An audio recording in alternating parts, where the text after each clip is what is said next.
Good morning, ladies and gentlemen, and let me start by thanking the organizers for bringing us all together today to discuss very pertinent issues that you see on your screen, and to give also opportunity to reflect on some of the global challenges that are important and have effect on health, and how we can collectively and individually put ourselves together to target them and combat them.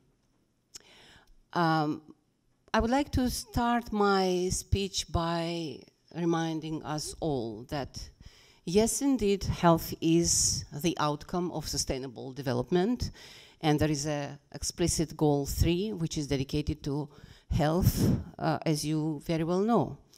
However, we need to remember that while being an outcome of sustainable development, health is, and good health in particular, is an indicator of development, and we frequently use that to determine what is development level of the country. But it also is a precondition for our success in any other goal that we need to achieve across the SDG agenda.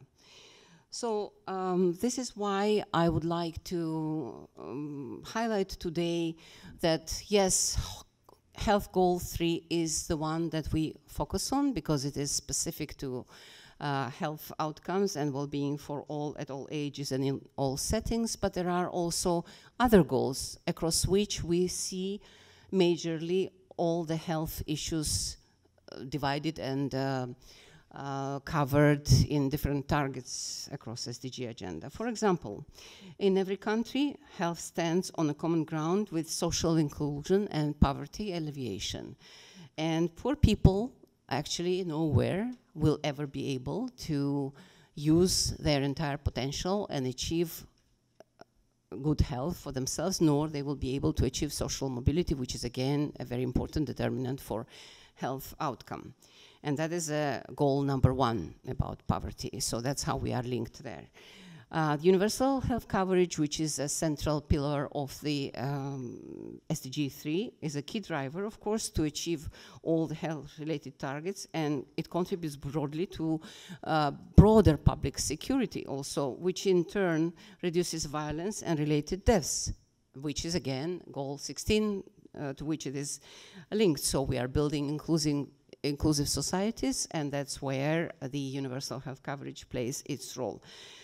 Promoting affordable and fair prices and cost-effective interventions, which is a central theme of this debate today, is very central to achieving universal health coverage, as many of you would agree. Considering environmental risks, ending hunger, and achieving food security and improved food safety and nutrition, of which my colleagues from the World Bank also will be giving you a more detailed reflection on, are very vital for health and for development also, and that is goal 2.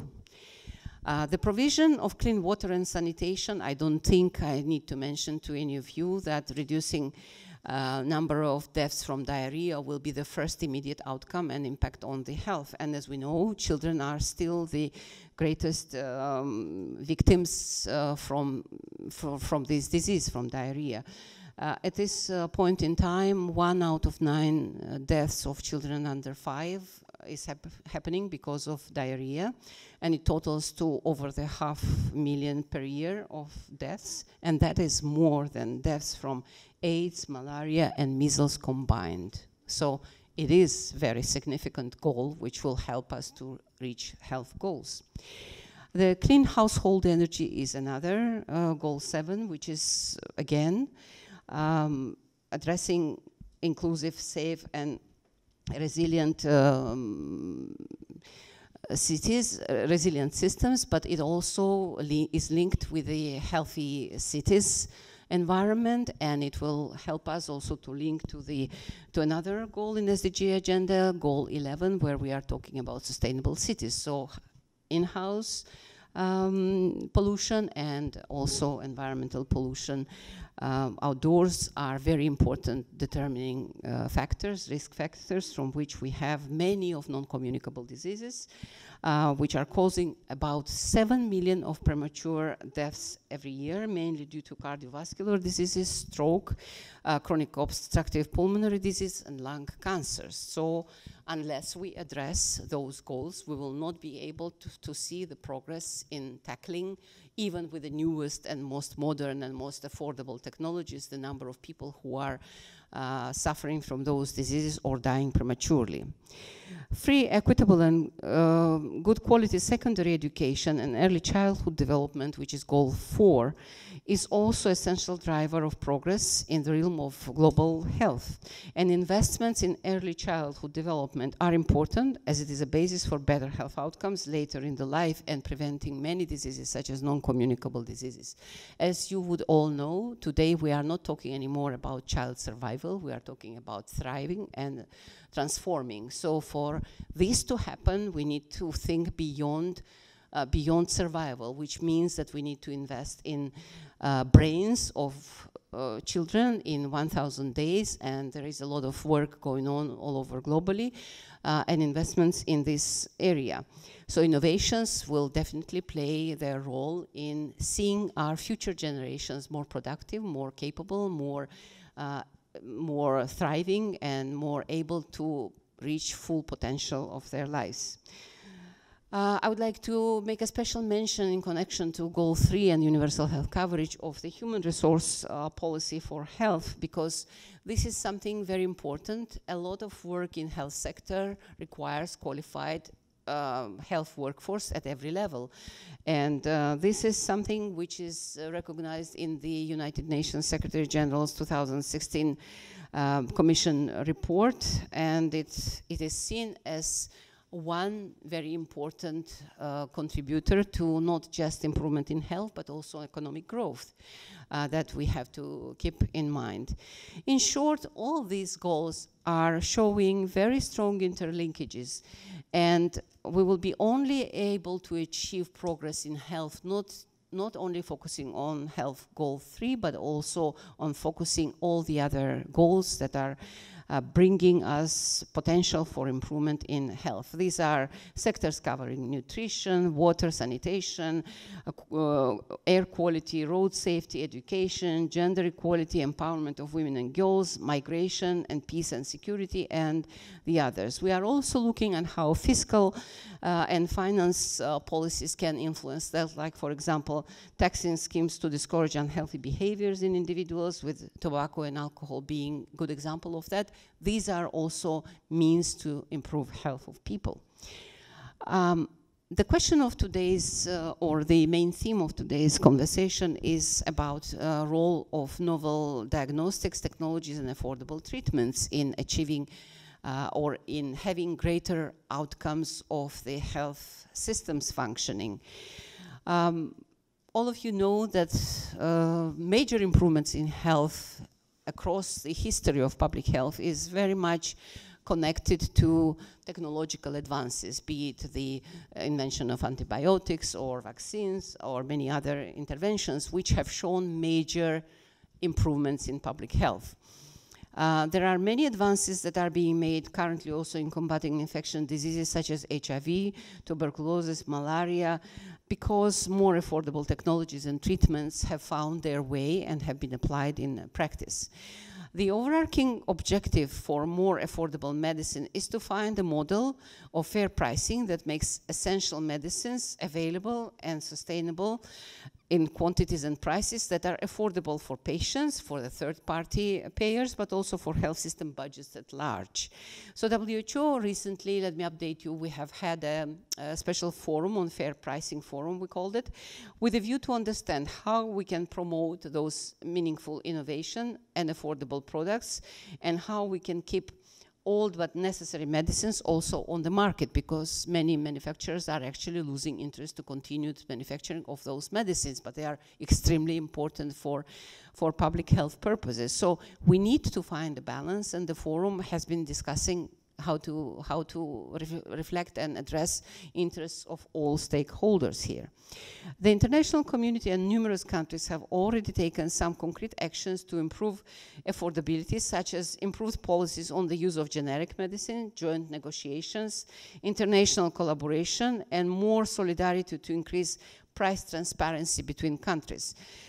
This requires, of course, massive work on the regulatory policies, and this is also a good sign and a good signal to the industry that there are all kinds of products whose authorization would be prioritized because of the public health needs. So we need to take these things into consideration increasingly.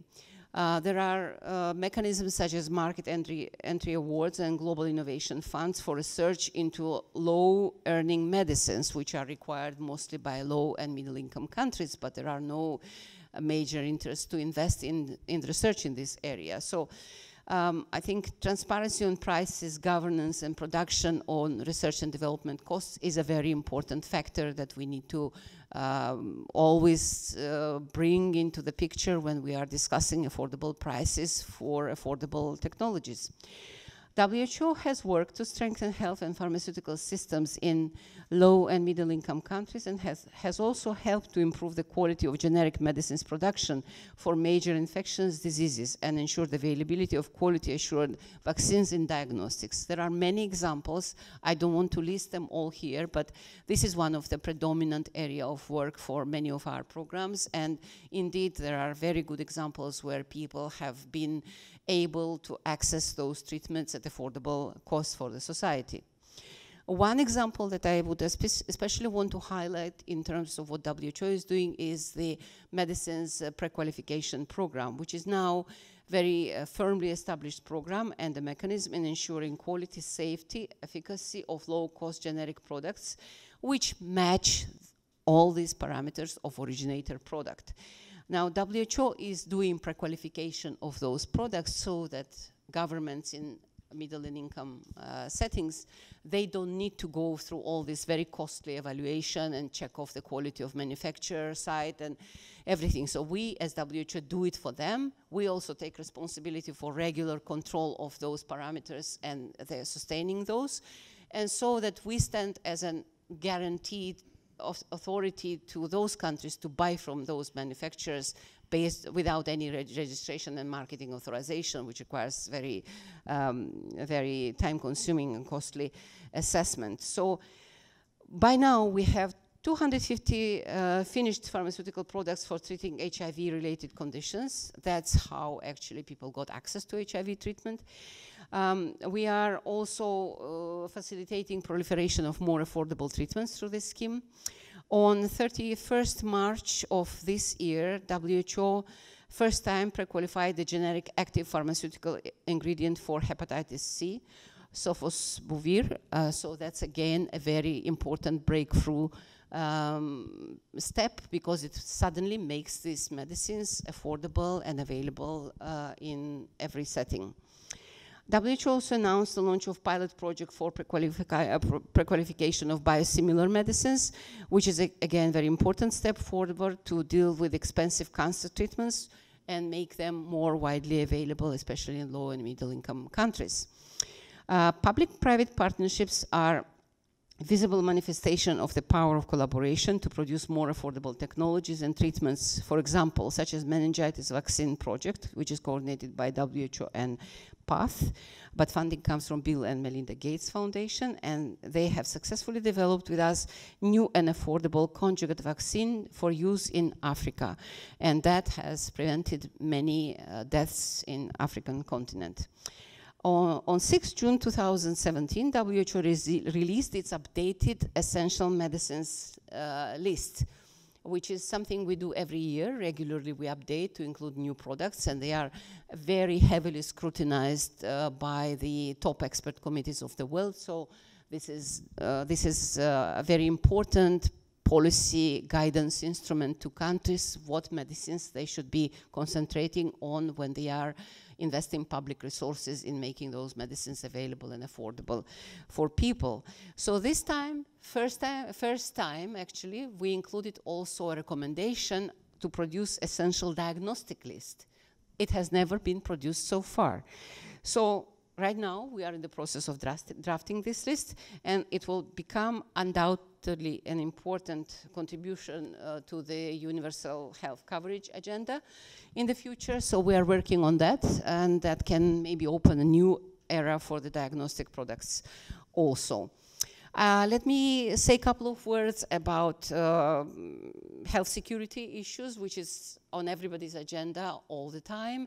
And we as WHO are indeed playing a coordinating role in global response to pandemic prevention and response. And I'd like to just say a couple of words about pandemic influenza. And what we do as WHO, as this virus is very unstable and unpredictable, and we can't predict really the outbreak, we are working with a network of 140 national influenza laboratories around the world to monitor the evolution of this virus. Now, through the innovative public-private partnerships known as Pandemic Influenza Preparedness Framework, we work with the manufacturers also to ensure that the 400 million doses of vaccines are available in the event of pandemic and can be dispersed immediately when such need occurs. In addition, WHO is constantly monitoring and controlling diseases such as MERS coronavirus, yellow fever, Ebola virus disease, Zika virus disease, cholera, among many other disease threats.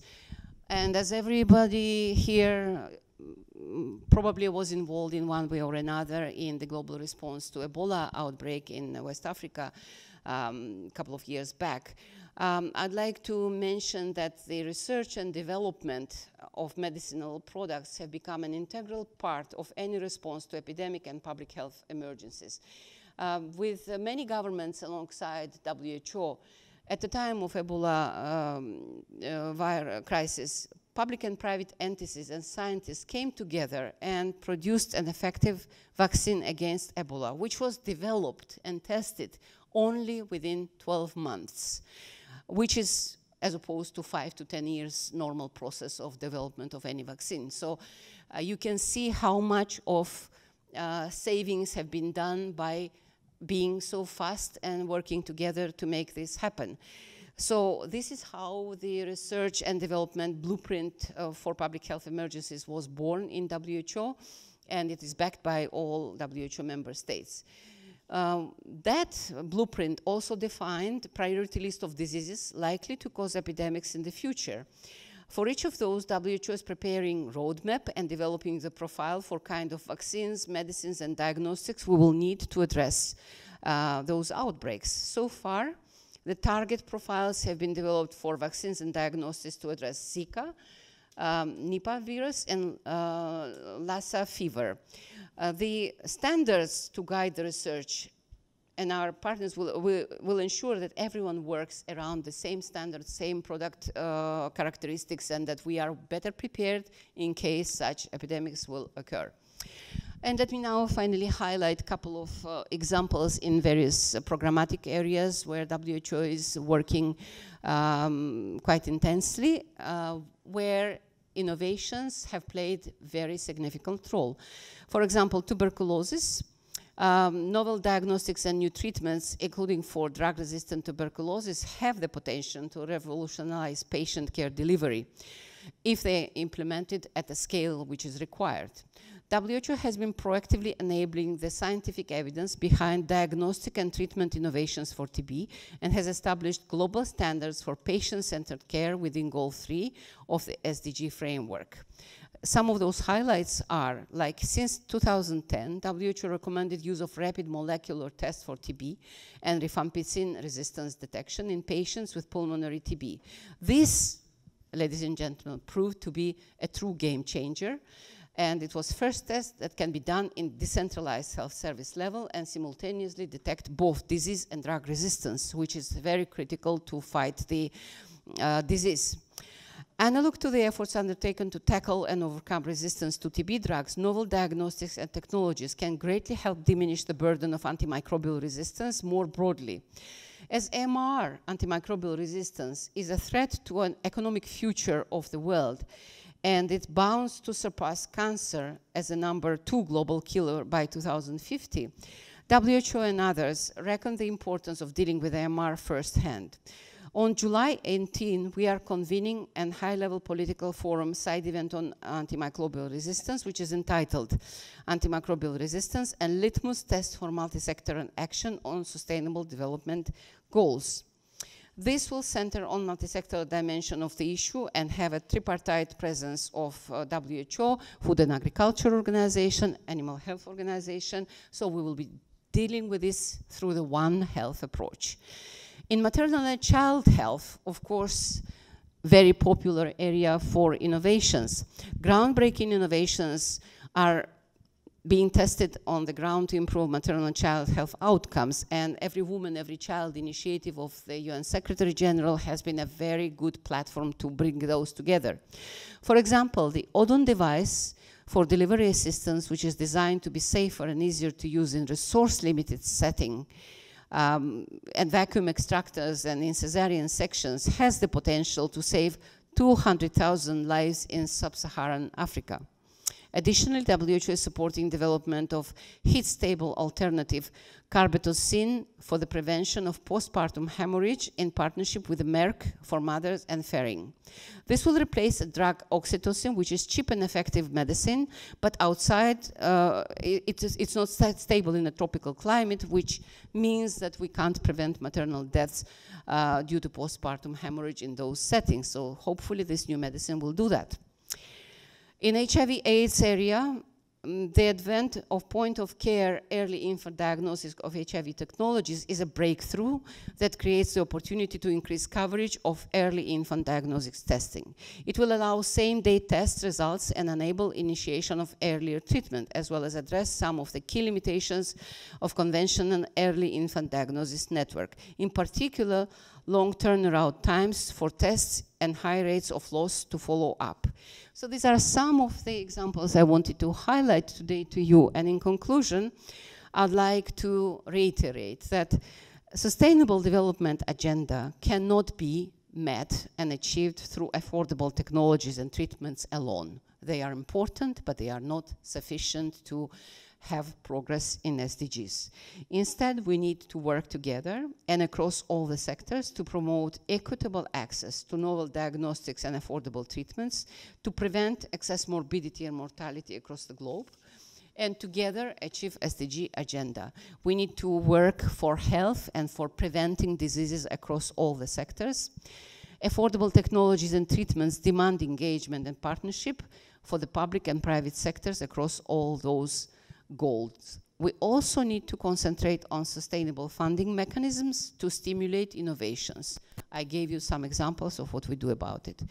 Together we can and must work towards a world where every child, man and woman, can afford and has equal access to quality medicines and health products they need to lead healthy and productive lives. Thank you. Thank you very much, Dr. Manabdi. That you've set a very high bar for us today and, of course, for the future, but thanks very much for doing so. You've really led us to our next speaker, representing the World Bank Group. Dr. Rama, would you please take the floor? Thank you very much. And first and foremost, I wanted to say thanks on behalf of the World Bank for this invitation to speak on a slightly different angle around the issues that Dr. Nata has already touched on. Namely, I'll be talking more about climate change and the impact on public health, as well as some of the work that the World Bank Group has embarked on in this area.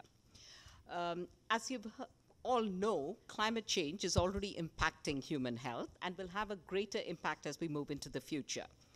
It affects this, as Dr. Nata spoke, through both the social and environmental determinants of health, whether it's clean air, safe water, sufficient food, or secure shelter.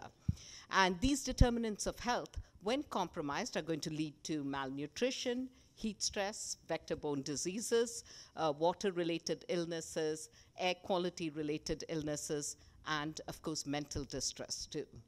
So it's estimated, again, coming from the World Bank Group, I can't resist bringing in the poverty and the economic development aspects. It's estimated that climate change can drag over 100 million people back into extreme poverty by 2030. And much of this will be due to negative health effects. And low and middle income countries, unfortunately, will see the worst effects, both because they are most vulnerable to climate shifts, but also because their health systems are weak and the infrastructure is also unable to withstand some of the resilience that's needed to address this. Just to give you some statistics to bring it home, the co-pollutants associated with carbon emissions are already responsible for more than 7 million premature deaths per year. And an additional 7.5 million are expected to be stunted by 2030, 4 million of which will be affected by severe stunting, which is a 4% increase. That's quite a large increase. Moreover, the impact of climate change on food prices in Africa could be as high as 12% in 2030, reaching about 70% by 2080. And this is an incredibly crippling blow to those households where actually the poor there spend over 60% of total spending on food and nutrition. Moreover, just a 3% increase in the temperature is going to increase possibly people at risk for malaria by about 5%, which is about an additional 150 million people. So all this is really quite a huge impact, and unless we act today, it's not going to change much the scenario for the future. Now, again, coming from the World Bank, I also wanted to not only give the human costs, but also some of the economic costs of this climate change on health.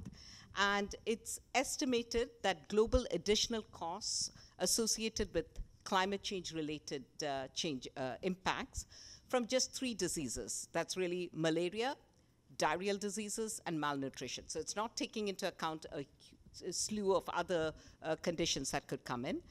It's going to add about $4 to $12 billion by 2030 unless we take action today. And this doesn't include any of the major disasters either. And a separate study estimates that climate-related disasters have already cost in the US $14 billion over the last 10 years.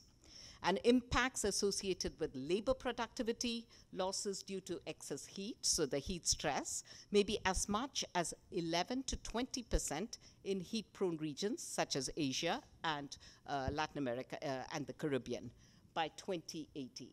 So this is just to paint a picture of the enormity of what we are facing. So clearly, addressing the impact of climate change is going to take a lot of work and require the inputs, as was pointed out earlier, of many different communities, whether people working in climate issues, energy, transport, agriculture, urban specialists, and of course, health. But we find that only 15% of countries that have developed plans for climate change actually refer to health. So, and very few of these countries have developed comprehensive multi-sector assessments. The reason for this is manifold, primarily because very often these sectors work in silos. Also, there is clearly difficulties in attributing specific health impacts to climate change. And there is also a lack of precedence in integrating climate and health under one governance structure. So recognizing this need, and for the World Bank itself, hearing from the communities, both in research as well as those on the ground, we have developed our own program to respond to these needs. For the bank, actually, I just wanted to give the sort of the other side of the coin. This is also a great opportunity from us to push the development agenda forward. And this is because we can use this opportunity of the climate change impact to develop smarter, cleaner healthcare systems. I'll talk more about that later. It also helps us in understanding the human impacts of climate change and therefore developing targeted solutions to those impacts. And finally, it's also articulating a more human-centric case for action. So over the past 3 years, actually, it's really galvanized a lot of action within the bank. And the World Bank has worked in consultation with experts and development partners to establish the first major program of any international financing institution addressing climate change and health. The program has been built with two primary considerations. First and foremost, to establish a knowledge base to inform the unique attributes of development lending, because as you know, the World Bank provides large credits and loans and grants to different countries to address the most important issues of development. And secondly, as I just mentioned, for us, the locus of action is at the country level. And so the other principle is to ensure that this work directly supports our clients.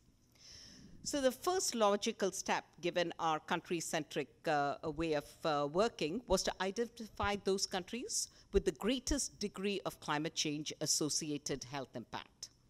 We drew upon established indices of climate impact and vulnerability, and identified countries at high risk, both in terms of health impacts associated with carbon co-pollutants, such as cardiovascular diseases and respiratory diseases, but also health impacts caused by climate change directly, like infectious diseases, malnutrition, and heat stress. These findings are represented, and I just brought a copy here to show you in the issue called the Geographic Hotspots for World Bank Action on Climate Change and Health. And this largely points to critical areas both in sub-Saharan Africa and Southeast Asia. Secondly, we have undertaken a new major analysis of climate connections in the health sector, because as was pointed out with the SDGs, similarly, it's not only that climate change impacts health, but the health sector, in fact, also has an impact on climate changes. So through working with leading partners in the space, like the Healthcare Without Harm, we have uncovered an enormous opportunity, both for our own portfolio of lending, but also for others who are designing and operating health systems in the countries that we work in. This new report, which is called the Climate Smart Healthcare, Low Carbon and Resilient Strategies for the Health Sector, is a first of its kind, and it articulates the connection between climate change, the health sector, and development. It describes in-depth approaches for building and sustaining health systems that are responsive to climate change, and it also provides tools and resources to help practitioners turn this knowledge into action. The third piece, which is the most critical piece from our side, is to ensure the uptake of this knowledge within both the World Bank Group itself and our staff and partners, but also obviously in the countries that we work in, so that we can have on-the-ground implementation of these strategies. So for this purpose, we have developed the World Bank Group Climate Change and Health Approach and Action Plan, which is a blueprint for connecting our research to our investments. In this, we provide guidance for not only training our staff, but describing new areas for investigation and analytics, as well as defining approaches for reviewing our ongoing investments. To hold ourselves accountable, we have also specified targets, including ensuring that 20% of all our investments in health, nutrition, and population programs will consider climate change in their design by 2020. So in addition to this overarching global strategy, I just wanted to give you a couple of examples of what's happening at the country level itself. First and foremost, we have conducted an initial climate change and health assessment in Mozambique, which is aligned with the larger World Bank development policy operation. So this project, obviously all our programs are associated with in partnership with the government. It delivers broad climate and health support, including a review of climate change and health impacts, integration of climate change into the Ministry of Health's emergency protocols, integration of health into the government's climate change action plan, a country-level geospatial analysis of climate and health vulnerability, and new research linking health, climate, and cook stoves, which is for the indoor air pollution that we spoke about earlier. We are also launching a new climate change and health diagnostic that can be used in any client country to assess climate and health impact, and is an opportunity to link it with other investments, whether from the World Bank Group or other partners. The first application of this is happening over the summer, actually, in Madagascar, where we have a $60 million health project that is hopefully going to help us learn lessons on how to embed climate change considerations into investments in the health sector and prepare us for this new era on climate reality and risk.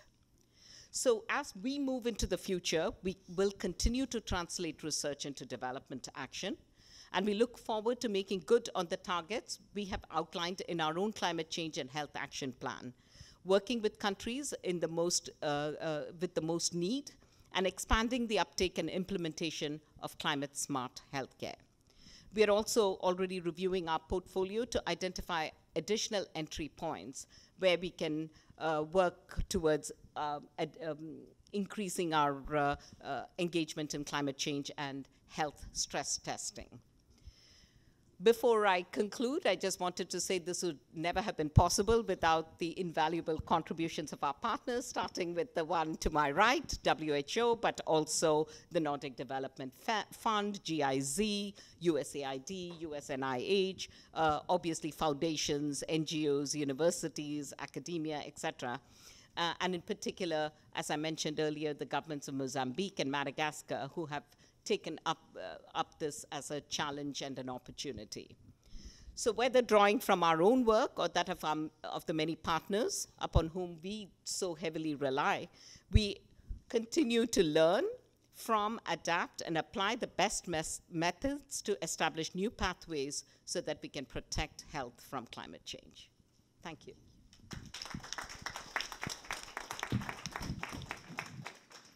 That all this material will be available on the web for those of you who wisely came this afternoon and signed in. So that's an additional benefit, and we thank our speakers for that.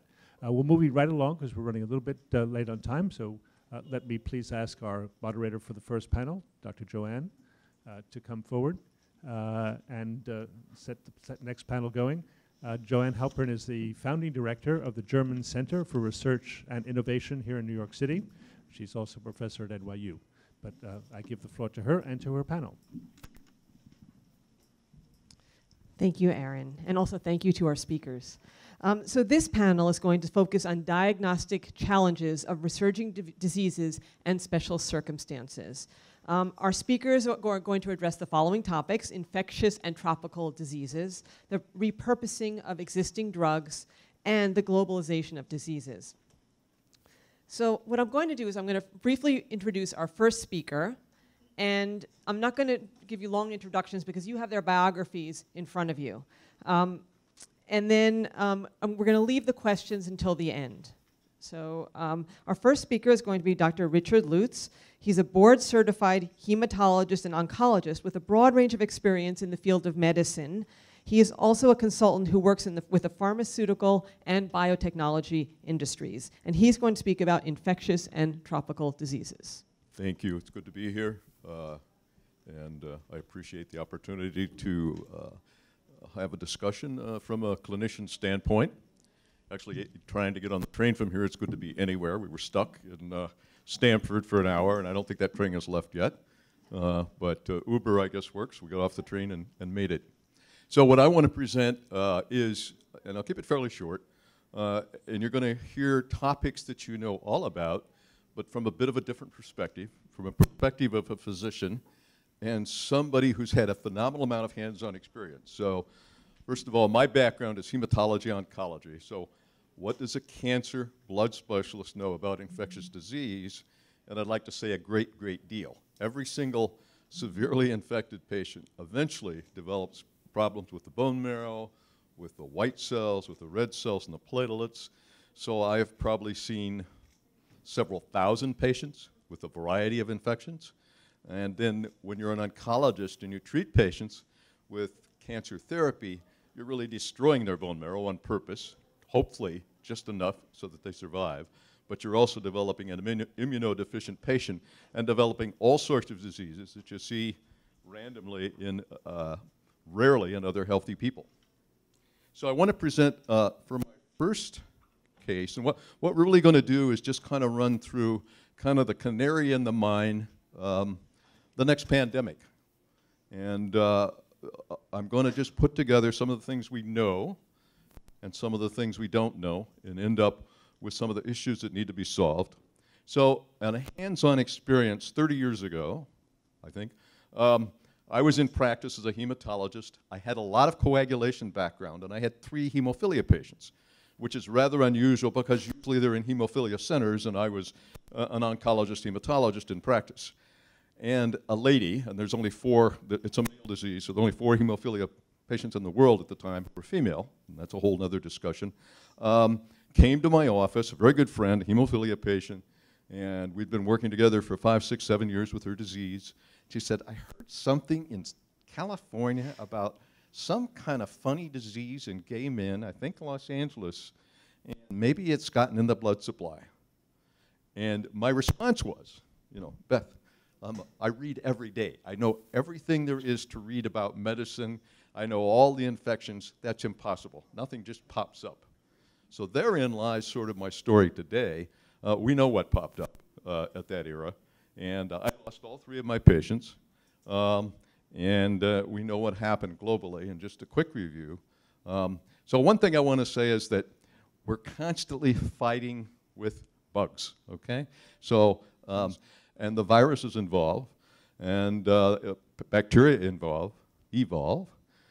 And actually, they do a better job than we do because they have very rapid turnover cycles. So this has not changed and not going to change. It's evolution at its finest. And we've seen all the massive plagues, bubonic plague, smallpox, TB, on and on. There's hundreds. Bubonic plague, which killed 60 to 70% of Europe at the time through multiple periods, is not gone, but we know all about it. We know the antibiotic, and it's not a plague now.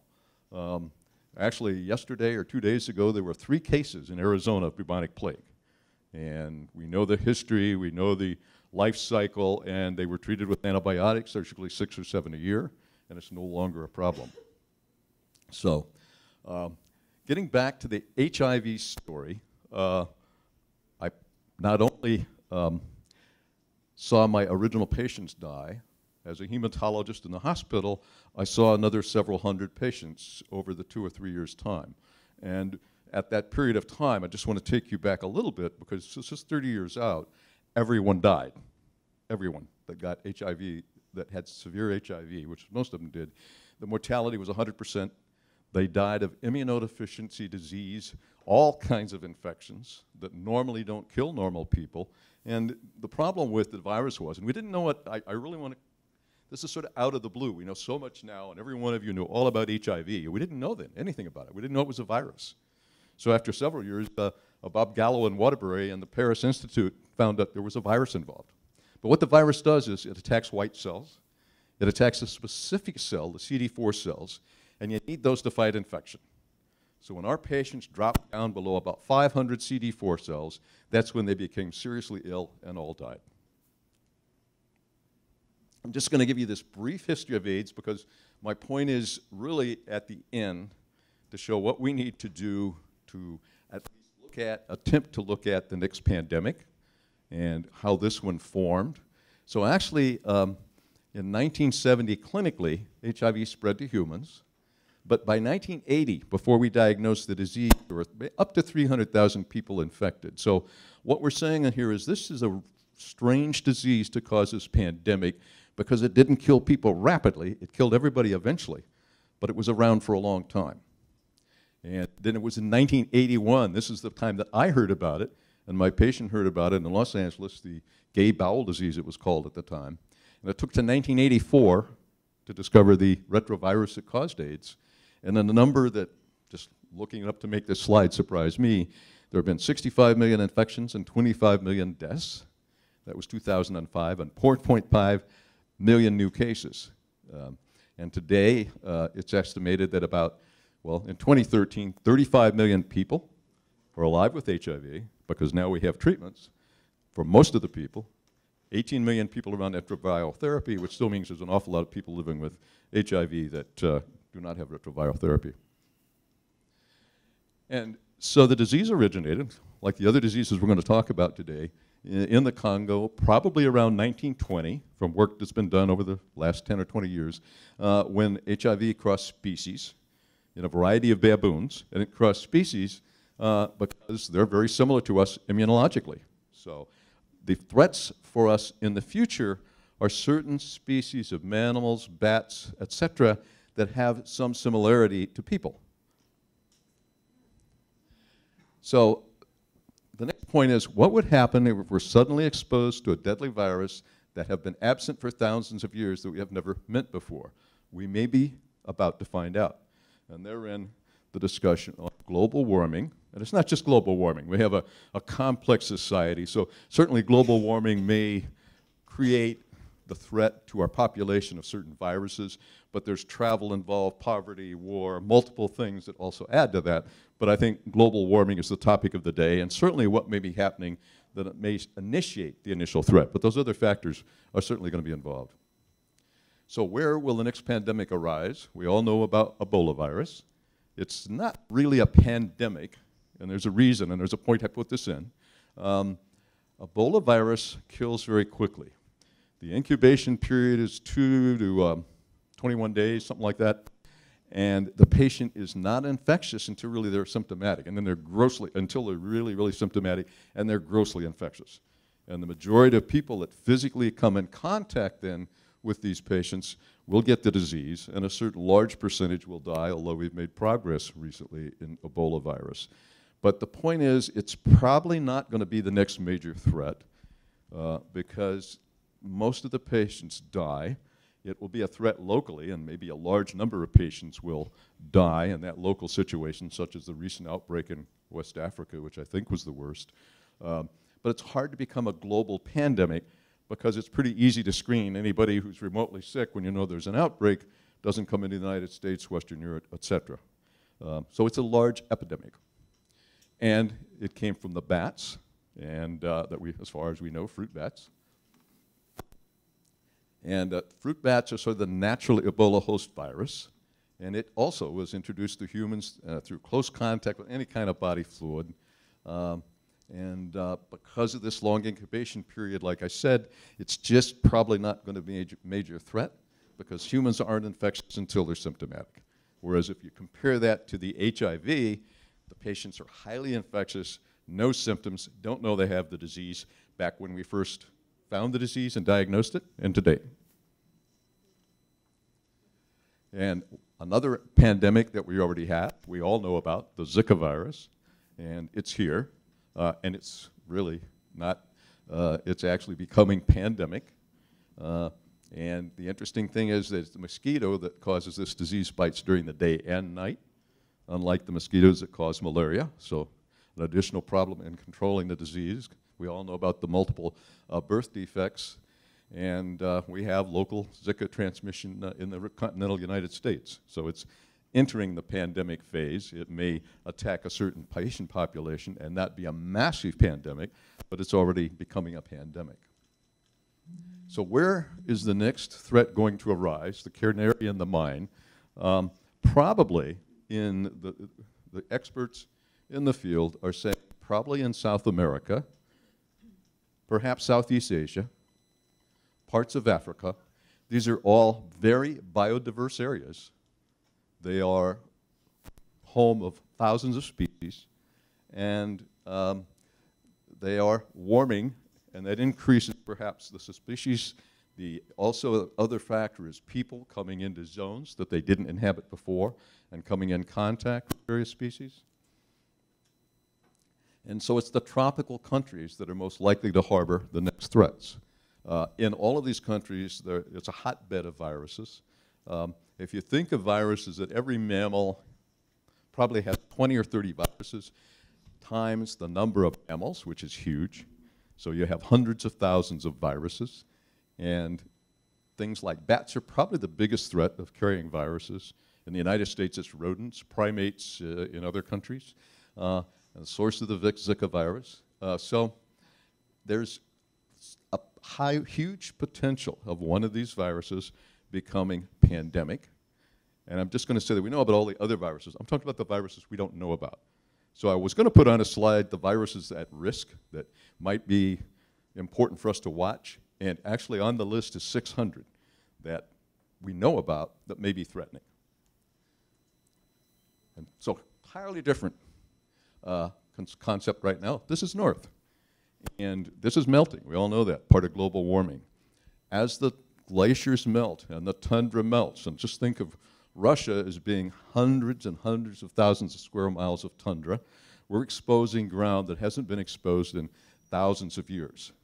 And these viruses and bacteria can live in these conditions, dark, cold, wet, and survive for thousands and thousands of years. And just recently in in Russia, there were a large variety of cases of anthrax, from anthrax being recovered once the ice melted. So we don't know even what organisms are here. We haven't been exposed to them for thousands of years, so we don't know what new disease we may see. And I think the key to what I'm trying to say is that we know about TB, we know about these others. We've done a phenomenal job of at least controlling HIV. It's going to be kind of hard to identify and control what we don't know yet. And so, I think I mentioned anything there. So I want to just conclude my talk and say that all of us here probably enjoy a very good healthcare system. And a lot of the world doesn't. And we've just heard from our speakers here whose life's work is trying to make the rest of the world as safe as it is here. So I'm just going to, I presented this slide because this may be an advanced medical center in certain countries. We think of Mass General, New York Presbyterian, all of the medicines that we have. In 1969, courtesy of the US government, I had a year tour in Vietnam. And so I did a lot of tropical medicine. I was a battalion surgeon, saw tons of trauma, but also a lot of infectious disease. And we literally were in a rainforest jungle, sometimes raining, and we would have people line up 200 or 300, after our troops went in and did what they did, we would have a medical civil action program, and we would treat 200 or 300 people in the village who'd never seen a doctor. So I mean, these weren't huge villages, almost everybody in the village. And we saw phenomenal diseases. I felt bad we could only do so much, but we had 4 medics, myself, I just remember vividly a little kid had an infection on his head that probably had a gallon of pus on his head. He was near death. And all we did was lance it and gave him a shot of penicillin. We were back in 2 weeks and he was alive and well. Okay, so didn't have a resistant organism, but they don't, but and when he saw us, he had a bunch of banana leaves or something wrapped on his head. So there are lots and lots of areas of the world that even today, unfortunately, medical care that we talk about here and take for granted is not that great. Okay, Dr. Lutz, we have to move on because Jules has another meeting afterwards. And so the next slide, I want to leave you with this: conflicts areas in infectious disease. Standard bugs that are not a problem will become a problem in conflict areas. So salmonella, simple bugs that we don't get, kill a lot of people. And my final statement from Vietnam is our favorite saying.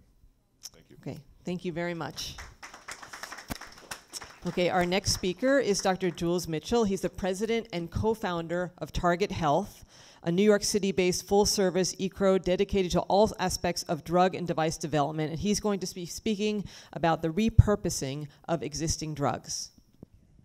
So hello, everybody. Just it's interesting because before I got into the pharmaceutical industry, I had an eclectic job, but one of the things I was doing was mosquito control for malaria. So I was the fish guy, because the fish ate the mosquito larvae, and that was one of the better ways to do it. So it's nice to come around. So today we're going to talk about repurposing drugs, and based on the wonderful presentation from WHO and the World Bank, and it was nice to hear that they're qualifying manufacturing sites so we can really efficiently do things. So we'll talk about repurposing drugs, and I can tell you that even in the developed world, even this morning and yesterday we had 2 conversations, one for repurposing drug this morning for Dravet Syndrome, existing drug, And yesterday, we're on the phone, that's why I have to leave a little early today, with a surgeon who's actually developed some old drugs for PTSD, and he claims he does one injection and the PTSD disappears. And these are all old drugs, and we'll talk about some of them today. So this is a hot area. The problem is, and I think the World Bank and WHO has to deal with it, is the pricing, and we won't get into that today, but how to make these things available to people when there's no necessary and economic motive to develop them or even to sell them. And I think that's where one of the areas where government, I think, could do a wonderful, make a wonderful contribution. I hope I hit the right button. What are some of the regulatory hurdles? And we'll talk more about the UN. And again, I want to comment about that WHO can, with their, obviously their leverage, they could actually bypass some of the regulatory hurdles, especially within countries. And I think will make things, very attractive. And then what's the best way to get regulatory approval? And we'll talk about some of these things. So we're going to focus. It's a little different than the global stuff, but I think if we don't get the drugs to the market and we don't understand how they work, we really shouldn't use them. So just very briefly, so we're a full-service CRO, which means we're a contract research organization. We help companies, mostly small companies, take products to the market. And what's also interesting is we also built some software that allows a paperless clinical trial. So this may be some advantages to the developing world, as long as you can get internet. Okay. Whoa. Okay. Oh, it's one of my dynamic slides. So the other thing is that we've gotten products to the market for pancreatic enzymes, for CF, we did prostate cancer, head lice, which is an interesting. There's another product that was developed. This was, and it's an approved product now. That was benzyl alcohol, a very simple chemical that's been around forever. And there's a product that within 1 day kills all the head lice. So that's also a problem, in the developing world. Okay? And then we've also worked periodontal disease, hair loss, et cetera. So, and the idea is how to get products to the market. So let's talk about repurposing drugs. So what does it really mean? So it really means taking a product that exists for some other reason.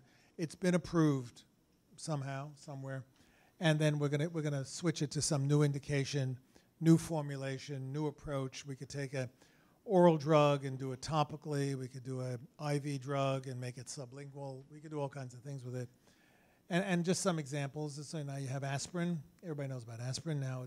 Everybody's using it as take it at night or in the morning to prevent clots. We talked about AZT, was developed originally for cancer. And what's interesting also is that there are several products out now, one in Alzheimer's that's being developed, that was originally developed by NIH, I think for cancer, and they found another mechanism of action. So the good part about pharmaceuticals is that you're dealing with a chemical company, and we were talking about diagnostics earlier. And I think one of the futures of the pharmaceutical industry, it will be diagnostics, because we're going to find out the mechanism of how things work, or some disease works, and then we'll find the drug that's already approved and treat. Like this is going on now with SIV. There was a simian virus equivalent to HIV. The NIH did some studies and found that these monkeys responded to a certain monoclonal antibody. They figured there's a similar monoclonal antibody that's out there for a GI indication, and they're doing studies now in humans to see if it actually not just puts the virus in quiescent stage, but also actually kills the virus. Okay, Viagra was developed originally as an antihypertensive, because it's an alpha blocker. Thalidomide, which everybody knows caused the terrible abnormalities in the newborn, is now for multiple myeloma and epileptic drugs. Okay. So one of the advantages of why we do it, number one, is you got to do toxicology and see how things work, so we can eliminate a lot. We can't probably eliminate all the toxicology, but a lot of it. And we'll give examples later. So the drug substance is the same, so we don't have to worry about the chemical itself. Okay. Also, that from the business point of view, a new indication or sorry about the typo there, new formulation may provide some IP protection. So those people here in the business world, they all want to make some money. So unless the government takes over, IP is important. And I think government actually in this case can play a very important role. It's much less cost to get to the market and can be more affordable in the marketplace. So I think that even if companies don't want to do it, if the government, I think actually one model is for the government or governments to actually create manufacturing plants. There are a lot of them out there now, and actually make some of these drugs and you know, support them and make them available at reduced costs, because a lot of people aren't good. One of the reasons we have drug shortages now is that the prices are too low. This is supply and demand stuff, okay? So some of the FDA issues. So the FDA allows, it's something called a 505(b)(2), that's in the Food Law, Food, Drug, and Cosmetic Act, and that's a section. 505(b)(1) is a new chemical entity.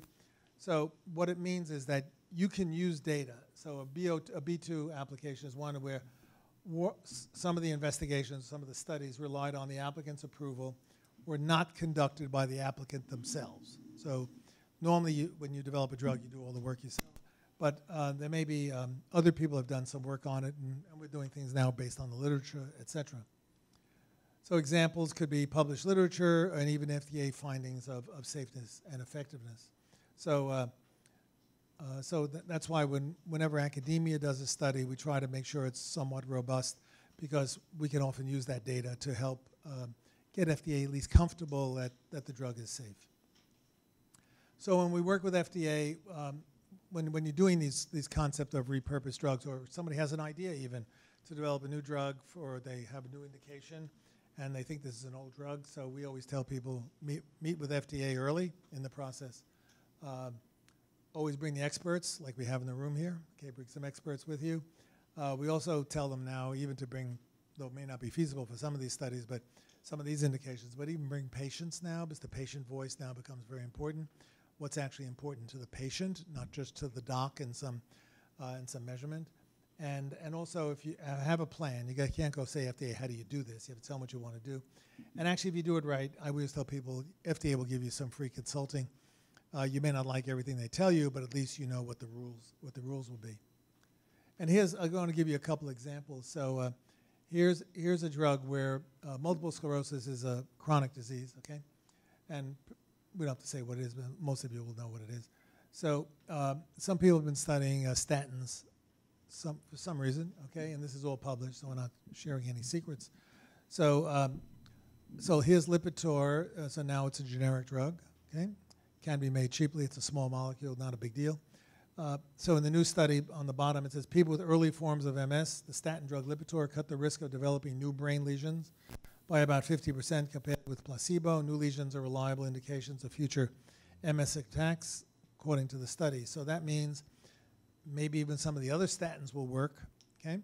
But there's an area where if you have perhaps a very low-cost drug, get into an area where, into developing country, make a deal with someone who's making this thing and give it out to the people. And you know, the other thing you could do is actually do studies in developing world if you actually do them correctly and clearly ethically. Okay, so another example, we're working on this one now. This is Dravet Syndrome. So we're not showing the mosquito, but this is zebrafish larvae, okay? And actually I did work in fish for my PhD, and my mentor was a zebrafish expert. So it was nice to see it. Now they put genes in zebrafish, okay? And they put drugs. What they do is they put drugs in the water, and that's how they found things. So this was actually came out of NIH. So Dravet syndrome is an early epilepsy, starting about the age of 2. Pretty nasty business, and so at UCSF, University of California, San Francisco, they screened 320 compounds, just throwing it in the water. Okay, not too complicated. And they found that clemizole, which was a drug that was developed by Pfizer in the early 60s, okay, was effective in inhibiting the seizures, okay? They claim clemizole was approved by the FDA, but it's a very old drug, and we can't seem to get the data from them. But it said that based on what they know about clemizole, they couldn't predict it, but they just screened a whole bunch of drugs in a living organism. And for this one, we actually got orphan drug designation by FDA, and we're starting studies very soon. So there's an example of how we can take existing products, probably with relatively low cost. And I think in this case, if we're dealing with developing countries, I think with some government support, I think you could do amazing things, especially if we're finding companies that don't want to develop this thing because of the price, and we all work together, get these things approved, because it's not that complicated to get these things approved, and then just find somebody to make these drugs. Maybe some of these plants that have just been approved by, cleared by WHO would be more than happy to do it, you know, and because a lot of these small molecules are actually very inexpensive to make. So, and if no, and the good part is, because I am a capitalist, if we actually could find, if we find that nobody wants to do this, then that's a wonderful opportunity for everybody to work together to get this done. Okay, so thank you very much. Okay, so our next speaker is Dr. Norman Gray. He is a senior biomedical scientist with 30 years of executive management experience across a wide range of healthcare disciplines. He was also named Carlton Highsmith Chair of Innovation and Entrepreneurship, and he is going to speak about the globalization of disease. Good afternoon. We're running way behind. So I did a presentation. I did two. And the first presentation was going to be speaking about what you expect me to say. The second one, I was going to ask permission to be blunt and to tell everybody where the baby is ugly. So I'm going to go straight to that to save time, and hopefully we'll catch up. Do I have permission to speak bluntly?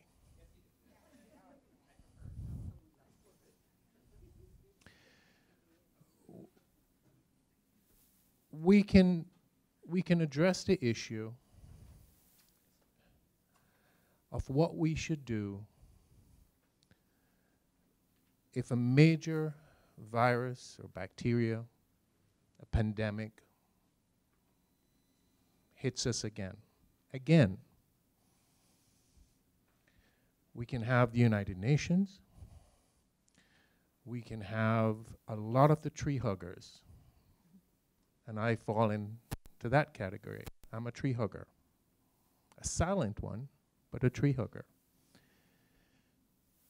Come up with great solutions on paper. I'm an old man. I've heard them all. I read a lot. And because I'm a tree hugger, I read the solutions that everybody's saying, and they're regurgitating them over and over every couple of years, put a little twist on it, put a little technology on it, but it's the same solution.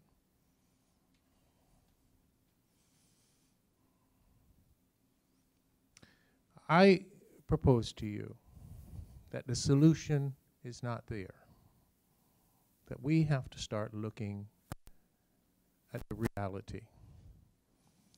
We have to look at when money is put out, whether to a developed or a developing country, that there is greed, corruption, and the money, I've watched it myself, you put $1 out, 50 cents goes to the guy who put the deal together, 25 cents of the 50 left goes to somebody on the inside who just had to get paid.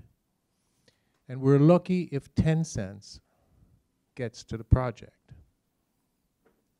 Give the UN, give all of the agencies all the credit for trying their best to come up with solutions of how to get the dollar to the project. But it hasn't happened. I haven't seen it yet. I have seen France put a highway in Puerto Rico, put a toll on it, and that works. I've seen China brought their people from China, didn't give the money, brought the materials, brought the people, go in the country, built the roads, built the healthcare system, and that's okay. I've seen China, Taiwan, in a consortium, go to St. Lucia, build a phenomenal healthcare hospital, brand new. But they didn't donate the equipment. And the hospital remains unopened 7 years after completion.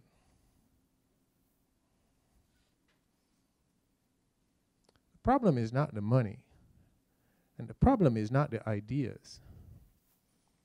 I now teach a course, an entrepreneurship course, and I start the course with innovation is equal to the idea or the invention times commercialization. So we can have an idea, and if somehow we do not commercialize this idea, the commercialization goes to zero and the innovation is zero. I propose that we stop talking. The solutions are there. They have been there. We can tweak them with technology. We can tweak them with FaceTime and, you know, all the high-tech stuff that they have today. But we have to find a way to commercialize these ideas. Without that commercial piece, we can talk about all these pandemics and all the solutions and all the United Nations and putting it on governments. It's just going to happen the way it's always been. 10 cents, maybe, will go to the project. I watched anthrax, Bear, New Haven, Connecticut. The pandemic hit. And within 6 months, with a concentrated effort, with all the resources of the United States Treasury behind them, they found a solution. 6 months. True story. We can talk about it after. That's what we need. And therefore the challenge for me is not all these ideas. I can come up with a bunch of ideas. The challenge is, how do we make it commercially viable so that somebody will take the interest and move it forward? I'm not one of those people who believe in conspiracies, but I do believe that there are solutions to cancer, to just about everything we have. And until we stop, face reality, stop relying on governments, and look for that commercial solution. I don't have it right now. But we can look at what France did. We can look at what the Chinese are doing when they give. And maybe there's a solution there somewhere. So I'll be the bad guy in the room today.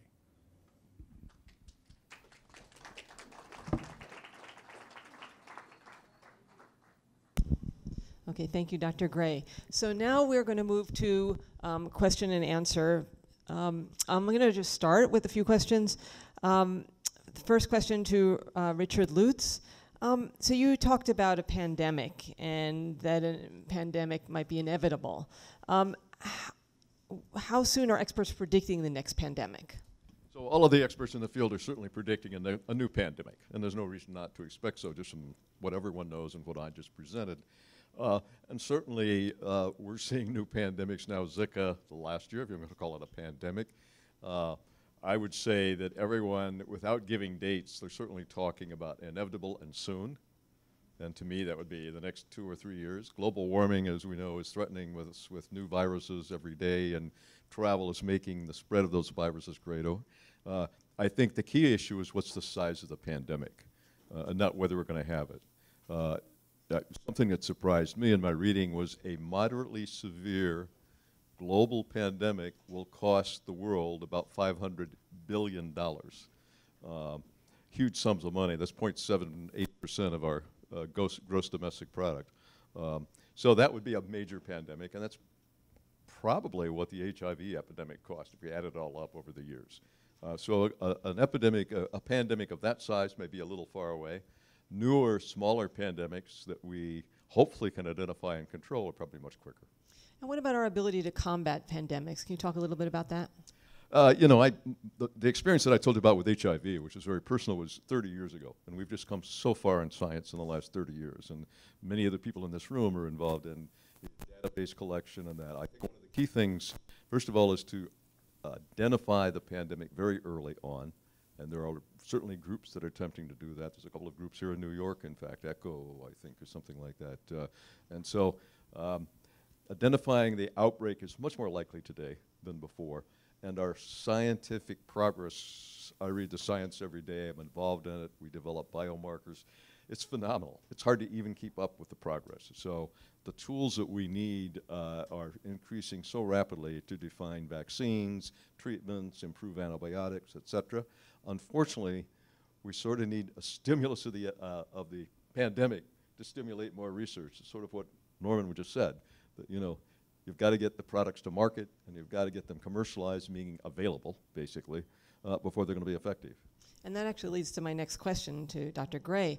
I mean, you talked about commercialization, and this, I mean, we know that there are plenty of patents being produced, there are lots of patents, but the incentive to commercialize and getting people to commercialize, what are some strategies that you've found that have been successful that lead to commercialization?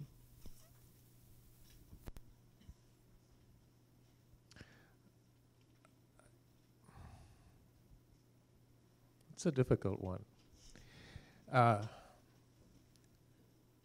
But I would say the day that we can tie Cialis to a rare disease, everybody knows what Cialis is, right? The male, what do you call it? Enhancement, okay? The day we can tie that to microvillus inclusion disease that kills a baby on day 4 of birth, that's when we'll have a solution. Right now, I don't see it. We've got Genzyme, who is one of the pioneers in rare disease work, and Genzyme has been able to make a living, a really good living from it. But for example, if you have Gaucher and you use the Genzyme drug, it costs you $1.2 million per year. So go figure. You know, how does somebody who is a Sephardic Jew that does not have the support that is based in southern Spain, how does that person afford $1.2 million? The topic of this section is applicable affordable treatments, loosely based.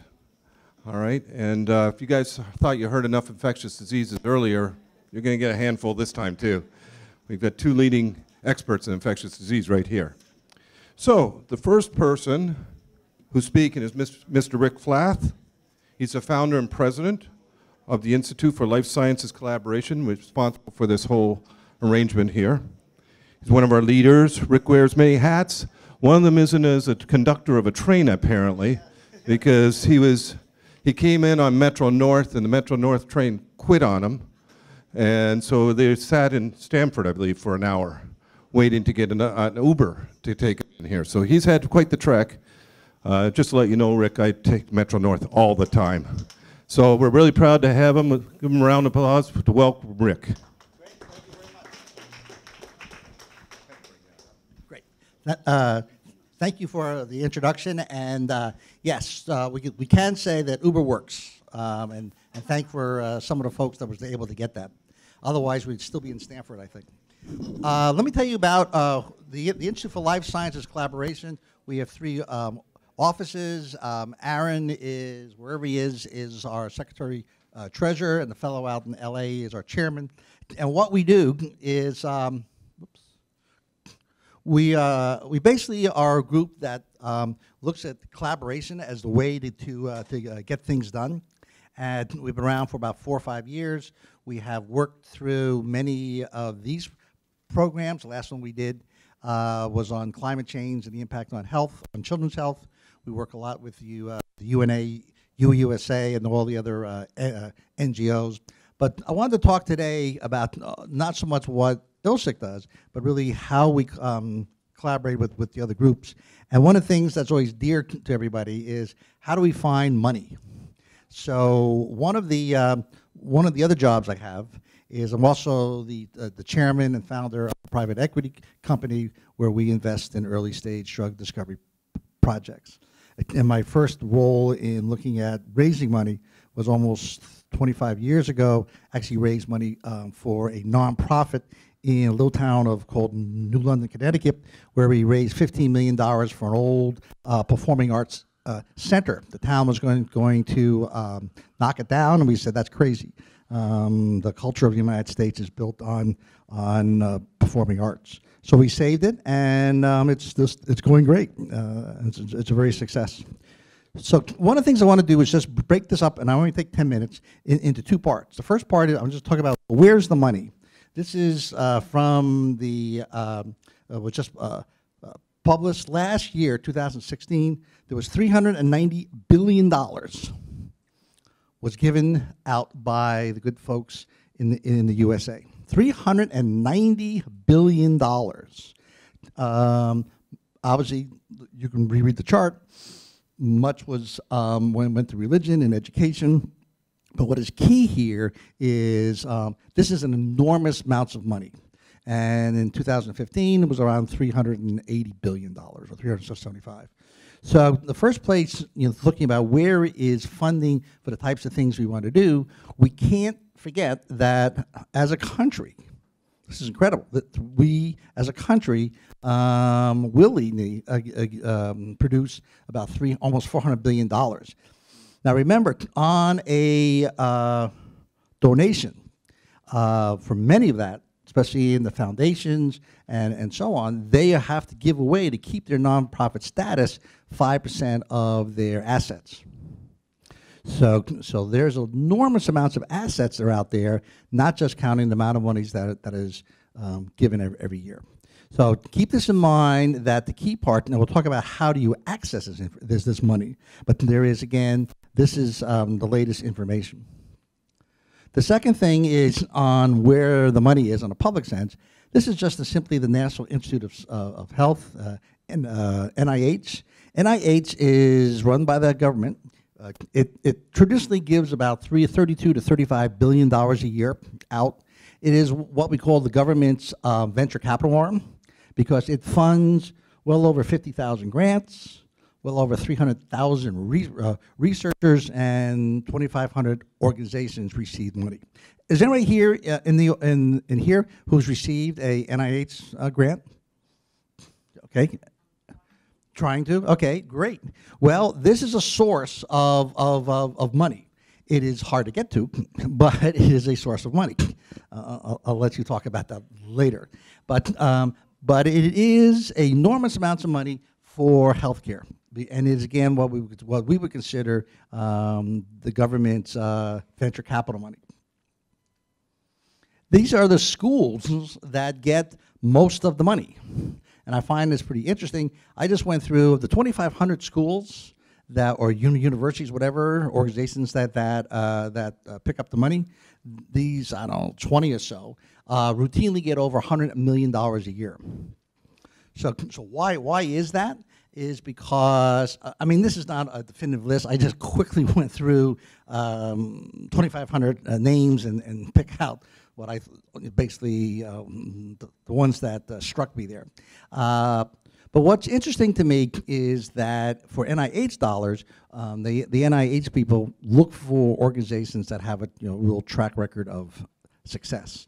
really hard if you are a independent person to get a NIH grant if you're not somehow or another connected to some of the top organizations here.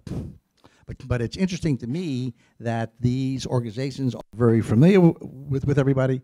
So what they're going to do is, I lost the key here. So if I'm Hopkins, okay, I get $347 billion, but then go back to this slide. So if I'm Hopkins, what am I going to do? I'm going to figure out how do I now pick up part of that $55 billion that's out there. And so when you look at where the money is, you have to look at how it's leveraged. And the former mayor of City of New York gives a lot of money to Hopkins. I think his last one was about $300 million. So part of this is these monies in here are leveraged in a lot of different ways. So the other question that always comes up from the private side is why, if I'm an individual, why do I want to give you money? Right? Not from the public side, but from the private side. Why do I want to give Barry any money if I'm a private equity person? Well, one of the things you have to consider is that from a investment point of view, the S&P Biotech Fund has decreased by 50% since 2015, and it's gone back up a little bit because the market's gone back up, but it's currently down 25%. So what does that mean for someone who's looking for money? If Barry came up to me and said, I have $100 for you, Rick, to invest, where would I put it? So I do a very simple allocation. I say, well, Barry, you got to put some money into the internet. You got to put your money in here and whatever. And at the very end, because of the difficulties that the biotech has, it's such a long-term investment, I'm going to say, give me the last $10 and we'll put a shot here. We'll take it a go. So one of the things that all of you who are thinking about, and Norman's question and Dick and so on, is how will these things solved? We have to figure out a way to turn the cycle around so it's not Barry's last $10, but it's his first $10 that goes in.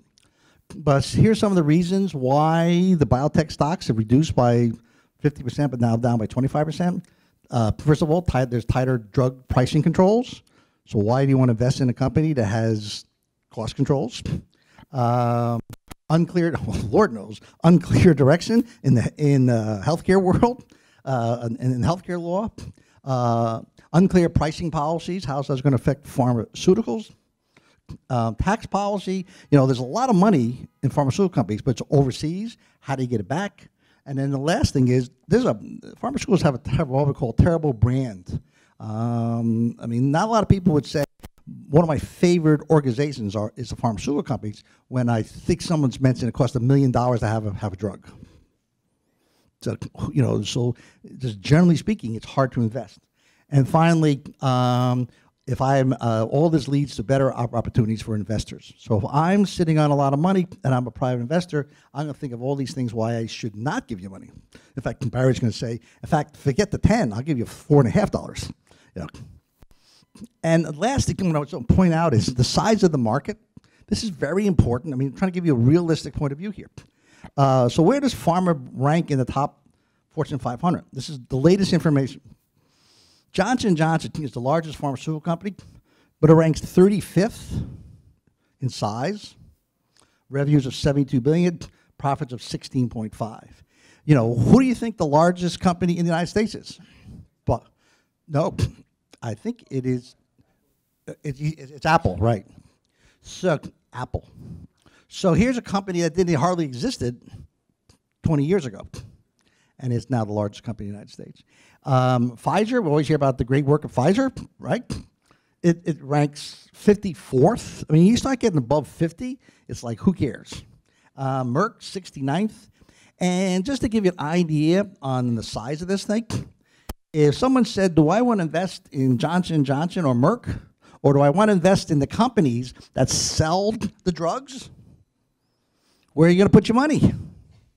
CVS, seventh in size, has $177 billion. Express Scripts, most of us get our drugs from Express Scripts, in the mail. It ranks 22nd in size in the Fortune 500, has revenues over $100 billion. So these are the types of things that when you say, where is the money? There is money surely in NIH dollars, but very difficult. Remember, 50,000 people or grants are out there. That doesn't count the other 50,000 that don't go anywhere. You're competing with schools that routinely get $100 million a year. That list. They have a big influence on how they get money. You have the nonprofits, and then you have the fact is that pharma doesn't strike you as a place that I'm an investor where I would normally put my dollars. And so one of the things you want to look at is where did venture capital put their money in the last quarter, the first quarter, 2017. Top thing, $58 billion in one quarter went to the internet world. 3.7 went to healthcare. And what's going to happen in the next 5 years, the hot area of investments is going to be in AI and machine learning. So all I'm saying is the competition for biotech money and for your ideas is going to be very, very high. And then to Dick's point of view, so now Dick's talking about some pandemic in the middle of somewhere, and he's saying, Rick, can you lend money to it or give money to it, and see how hard that conversation is going to be. So the last thing I want to do is, this is from Canaan Partners. Canaan Partners is a group in Westport. I know of them. I have nothing to do with them. But if you go to their website, they have something called their entrepreneurial pitch book. And it's 20 pages of, if you're looking to raise money, they give you a kind of a diagram of how to find it. It's a very easy read. I don't have anything to do with Canaan Partners, but I found that their work that they did to do this was good. And they tell you, intro to the ask and so on. It's a standard thing. So anyway, I want to, first of all, thank you for your time. Thank you for coming today, and all my co-sponsors. And I will turn it back to Dave. Thanks very much, Rick. I was interested, just Rick pointed this out, I actually was at Pfizer for 20 years as a clinician and retired from there. And now that I see that their Pfizer's 54th, they will probably buy Allergan or something to make sure that they can become #1 again. Yeah, right. So nice. Yeah, they keep on trying. Are there any questions for Rick right now? Good. All right. Okay. We'll get to the question round later. So, yeah, no, you won't be. All right. Now for the next speaker, is a very dear friend of mine, Steve Sholin. He's an infectious disease doctor, and he's. Gosh, where are you now, Steve? You're either in Thailand, New York Philippines? City, Dave. Yeah. Oh, New York City. Is that where we are? Okay. So yeah, Steve has a practice in Arizona and in Connecticut, kind of a long-distance relationship, and he also has a long-distance relationship with his wife, who lives in Thailand. So Steve will be talking about rabies, a topic that we don't usually talk about. And Steve is so dedicated to rabies that his email address, honestly, is rabiesfreeworld@aol.com. So go ahead, Steve. Well, thank you so much, Dave, and thank you to everyone for attending. I am going to try to keep it on time here with the timer. Thank you. So this sort of changes things just a little bit, but my objective today is to show you one of the worst neglected diseases, rabies. And I know we've got a diverse audience today. Maybe some people have actually seen human rabies. But this is Bernard. He's an 8-year-old kid. He was bitten by a dog 7 weeks before he came to our hospital, and he actually had a few symptoms of fever, some agitation a day before. The sad fact of the matter, the dog died, and the parents took the child to see a doctor, but the doctor didn't think to ask about rabies.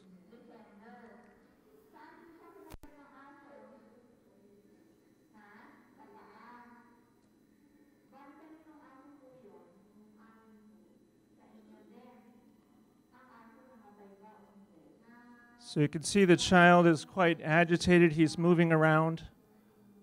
He has some heavy secretions. They call this hypersalivation, the thick saliva. There's some irregularity to his breathing as well.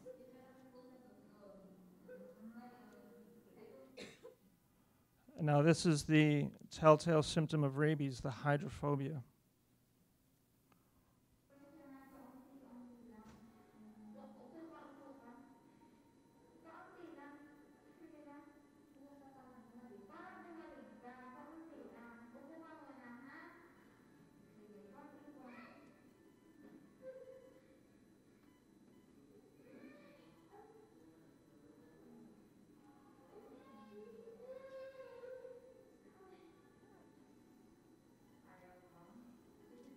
So you can see that remarkable symptom that is pretty much unique to rabies. And unfortunately, 30 minutes after I filmed this, the child died. That's one of our other diagnostic tests, is the FAN test. And all of this took place at a hospital in the Philippines. It's actually our infectious diseases referral center to the country. Wonderful place. I always feel like I'm at home when I visit there. But they do have real problems like elsewhere in the developing world. And certainly they are trying to do the best they can. Some of the points that Dr. Gray made earlier about just do it. You know, why does rabies continue on? Why do we let this happen? When I was making rounds in this hospital, I just thought, oh my God, you know, is this the dark ages? How can this go on day to day? And here at this hospital, they actually have a rabies ward. So they have, you know, 1 or 2 patients coming in per week with clinical symptoms of rabies. And that sort of makes me want to do more, and that's why we have the rabies-free world, to try and raise awareness. But I think really rabies is the worst of all the neglected tropical diseases. There's so much suffering going on, so much death, and can't we do more? This is their animal treatment bite center at the hospital I worked at. They see many, many hundreds of bite victims per day coming in. A lot of them are just children. And if it's not treated, what could happen? You could develop rabies if you're not given the prophylactic treatment. It's actually the most lethal of all infectious diseases. Even with Ebola, you have a 20% chance of survival, but with rabies, you have a 0% chance. And this is a nerve cell showing the viral inclusions. And certainly rabies has been with us for a long time. It's been with us for hundreds, if not thousands of years. We think this virus is the most important of viral zoonosis in the world. And this is because the sad fact is that children are dying from this. About 40% of the cases are under 15. And a lot of this is due to dogs. Dogs in other parts of the world, you see here in New York City, dogs are in the pocketbook and that kind of thing. But dogs there are sometimes left to themselves. They're roaming the streets, feeding on garbage, that kind of thing. And an important factor when you think of worldwide rabies. Certainly in the US we have rabies, mostly it's wildlife, and that's considering the bat as well, which had some brief mention. But what we realized in the 1930s and 40s, that if we vaccinated our dogs, we would take care of our human rabies problem. And certainly went from about 50 to 100 human cases per year down to a baseline 2-3 cases. Some of these are imported, some of these are bat related cases. But again, I think thinking about the dog bites, the animal bites, these exposures, trying to protect people, knowing clinically what we should know as physicians and healthcare providers about screening for rabies, what do we look for so that we don't miss any cases, and just being aware of some of the exposure risks.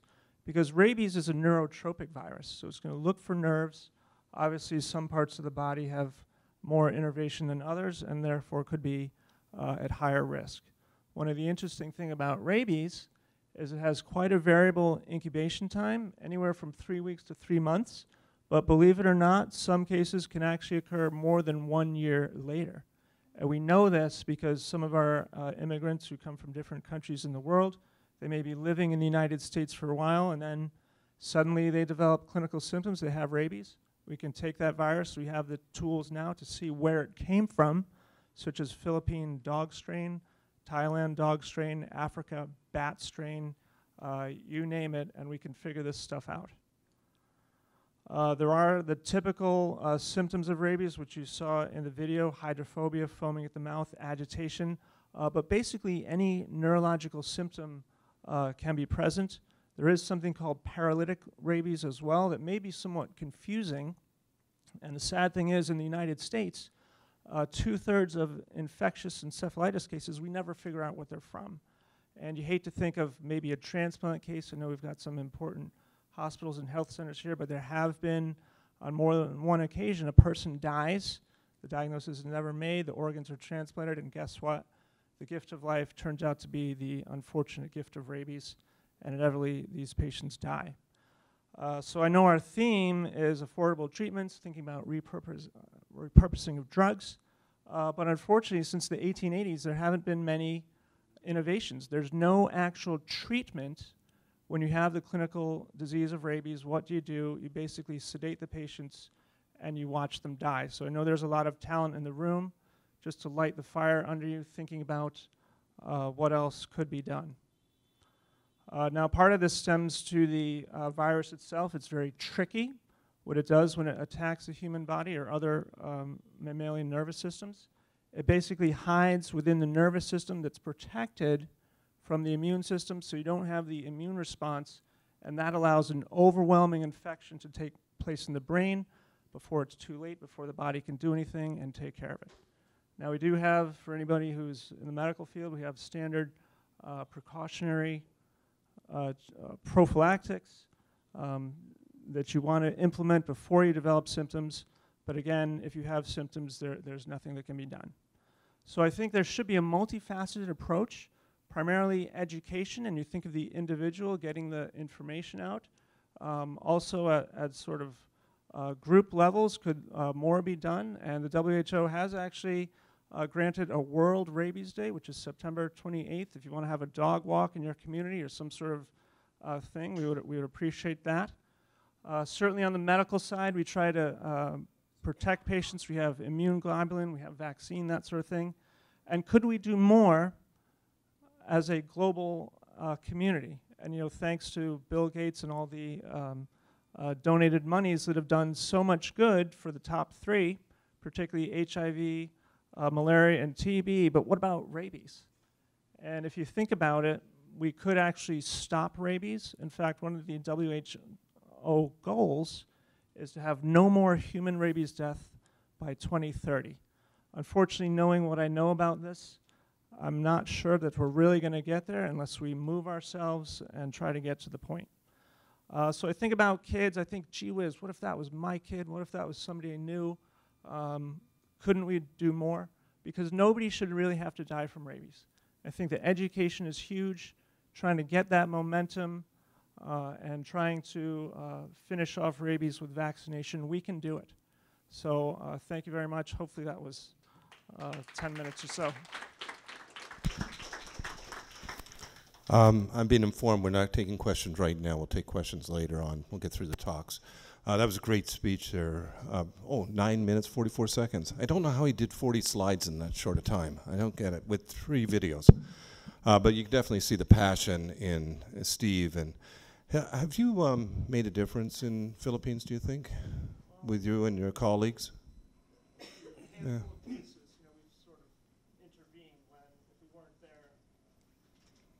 Yeah.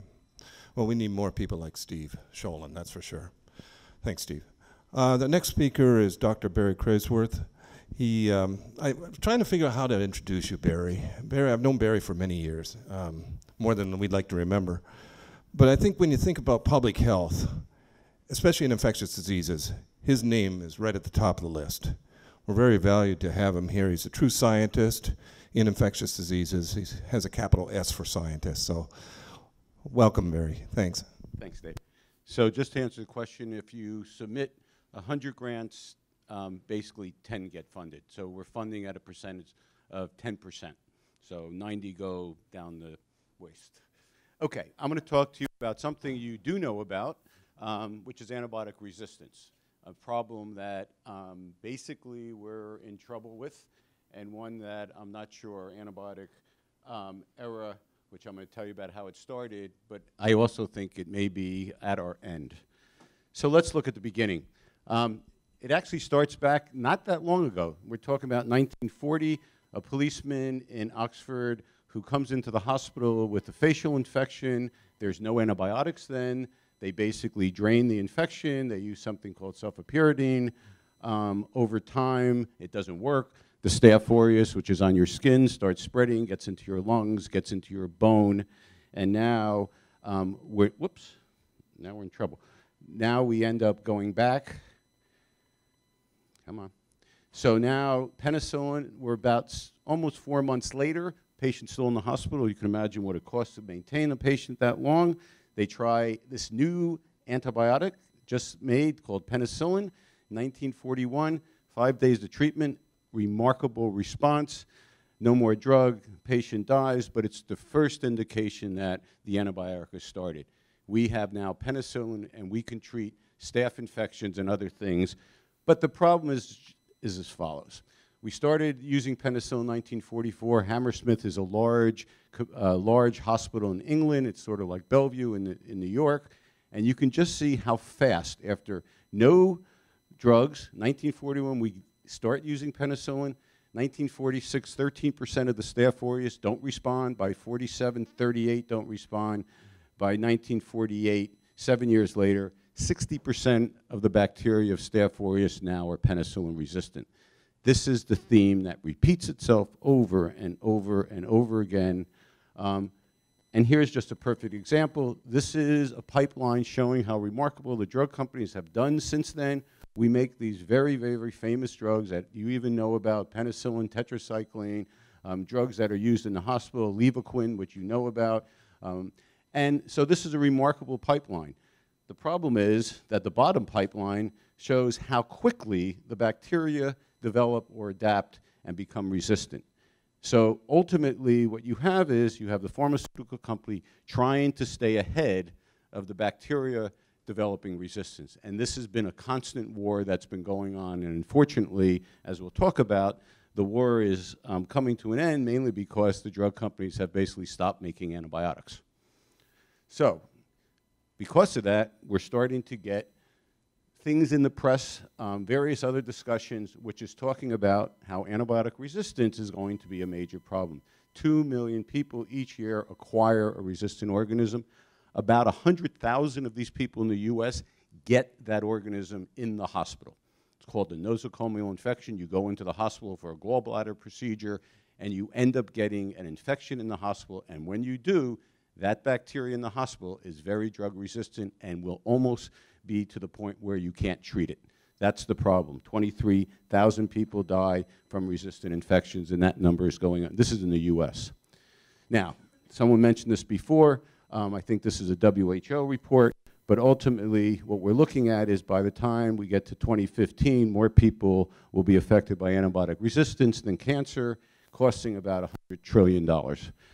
I think whoever said before, once you start putting numbers to these problems, people sit up and think, although it's hard to even think about what $100 trillion is.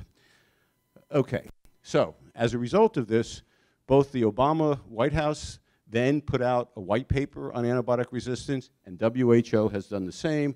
And the bugs that they now talk about, this is priority 1, and these are bugs that have a fancy name, Enterobacteriaceae. What they are E. coli, Klebsiella, bugs that are in your gut and in my gut, but now they become resistant to the point where we almost can't treat them. Why? So the problem is complicated, as our new president said. Who knew it was this complicated? But it is. The drug discovery pipeline is limited, and we'll talk about this because Big Pharma has gotten out of the antibiotic business. The population who we're treating is highly vulnerable. So the HIV epidemic is not over, but it's under control. We have a lot of immunosuppressed HIV patients, but we now make patients immunosuppressed because of our remarkable medical procedures. We can do transplants. We can do bone marrow transplants. We can keep cystic fibrosis patients alive, but they're immunosuppressed. They're purposely suppressed, which means they're vulnerable to infections. So now you have a lack of drugs, a highly vulnerable population, and bacteria who have developed remarkable resistance. Here's the spectrum. So penicillin, 1941, resistance, we develop a new drug, another penicillin, which works against that. Become resistant there, we develop the next one. Becomes resistant, we do the same thing. This is a continuum. The drug companies did a good job getting on top of it and always having that next fish to gobble up the one before. The problem is that when we got down here, carbapenems, which was back in the late 80s, were a remarkable drug. We're at the bottom of the pipeline here. There's nothing new coming. We're really, really groping. We have things called beta-lactamase inhibitors, which aren't that effective. This pipeline is drying up, and that's the problem. So what I always think about, this is literally the game of spy versus spy. Drug companies make a beta-lactam, the bacteria develop the enzyme that chews it up. And this is the continuum we see every day. There's more than 1,500 of these enzymes that the bacteria have acquired. They're very smart. I'm going to show you one example. These are the carbapenemases. They come in lots of flavors. So not only do we have one problem in the US, we have problems in Asia, the Middle East, and Europe. This is also in the Middle East. The biggest problem about this type of resistance, which means you can't use the drug, is that the resistance themselves are movable. They're on mobile elements. They spread from one bacteria to the next. So not only are you controlling the bacteria, you have to control these elements that actually move resistance, which we don't know how to do. Okay, this is a terrible slide. Whoops, the only reason I'm showing it is to tell you that anything in yellow, when you have one of these genes in a bacteria, it eliminates this entire class of drugs, which are all that I showed you before. So if I have a bacteria that has a KPC gene on it, I can't use any of these drugs. And those are the drugs I want to give the patient. So that's a problem. Okay, global epidemic. This is what it looks like. This started in about 2010. It is now spread literally around the world. This is not a US problem. This is a problem in Europe. This is a problem in South America. The epidemic started right here, New York, New Jersey. Patients then traveled, visited people in Israel. We had a lot of exchange of patients that went from New York City to Israel. The epidemic started in Israel. It went to Greece. It went to Italy. It went to South America. We have another epidemic with these light greens, which is starting basically in the Middle East. We also have another strain that's starting in India, Pakistan, that's spreading. This is 3 epidemics that are crisscrossing around the world, and we can't treat these bacteria, and they're infecting patients who are very, very sick and very, very expensive to treat. Transplant patients is the new HIV in the hospitals. They are expensive patients, and they're highly vulnerable. Okay. So this is the ones we talk about in the US. But behind the scenes, we have something called tuberculosis. We don't think about tuberculosis. It's the other bacteria I work with. It's caused by a bacteria called Mycobacterium tuberculosis, related to Mycobacterium leprae, which causes leprosy. Very famous, very historical. Biggest problem is the bacteria spreads when you cough. It's an airborne bacteria. So you can be in the wrong place at the wrong time and get infected. That's the way TB spreads. That's why TB is not going away. You will not believe these numbers, but these are real. These are 2017 sort of numbers. Take them all with a grain of salt. They're underestimates. 1/3 of the world today is sitting with tuberculosis in their lungs. 1/3. 8 to 9 million new cases each year. 1 to 6 million deaths. This is the one you'll remember. Every 20 seconds, someone dies of TB. Today. Every 20 seconds. So since this conference has been on, there's been many people who have died of TB. The problem is it's not here. It's in developing countries. But we need to deal with TB here, mainly because TB is a disease that's associated with HIV. And if it wasn't because of HIV, we still wouldn't have money to treat TB. And if it wasn't for Gates Foundation, we'd have no money to treat HIV or TB. Well, that's not true. HIV will still be funded. But TB really is now a disease almost solely funded by the Gates Foundation, both for vaccines, drug discovery, getting drugs to people. So this is a problem. On top of this problem, though, TB has become highly drug resistant. So again, another problem with resistance. But look at this. This is from 2012. I haven't seen a more recent report, but this gets to the whole conversation we had this morning, or this afternoon, earlier this afternoon. Here are the leading causes of death globally. Someone said about diarrhea, this is children diseases, but over the age of 5, the leading #1 disease-causing infectious is TB. It's right here. It's a bacteria. None of these are bacteria. This is a virus. These are viruses. The #1 killing bacteria in the world is tuberculosis. Look on this side. How many drugs have we made? Well, we've done a remarkable job with HIV, 70. Look what we do with cancer. Look what we do with TB, 5 to 8 drugs. 5 to 8. That's it. That's the whole pipeline. #1 infectious disease in the world, 5 to 8 drugs. This is what it looks like. This is from 1968. This was the last drug made until 2013. This was made by a company then called Letterly, which then became Wyeth, which then became Pfizer, as one company chewed up the next. #1 killer of the world for people over the age of 5, and we didn't make a new drug for 40 years until 2013. And the reason is there's no political will to put money into a disease that really doesn't affect us. There's about 9,000 cases of tuberculosis in the US. Most of them are foreign-born. But we have to do something with it because 1/3 of us are walking around with this, and a good 5 to 7% of those people will come down with disease, and when you come down with disease, you spread it. That's why we'll never get to cure TB. We just have to be able to control it. So why? Why do we have this problem? It's a slow-growing, highly infectious airborne bacteria. It requires very expensive facilities to work with, which I'll show you, which is what this slide's here. To work with TB, you need to be in this type, this is my lab, you need to wear this type of equipment because it's an airborne disease. So you have to be gowned up. This is called a BL3 facility. Very expensive to run, very, very high-risk work. My people who work there are very dedicated, and I have a lot of respect for them. Drugs must be made in combination with current drugs. You treat tuberculosis patients with 4 drugs. So if I develop the next perfect drug, but it doesn't work with those other drugs, I can't make it. On top of that, I can make the best TB drug in the world, but if it doesn't work with people who have HIV, meaning if it's not compatible with all the different HIV drugs, it's not an effective drug. So that's why the drug company, you got to be crazy to try to make a new TB drug.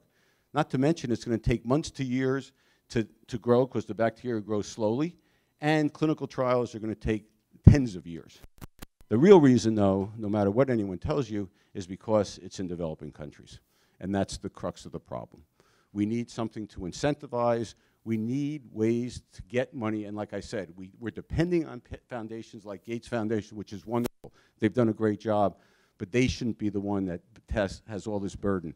It really should be a global job. So I want to leave you with this thought.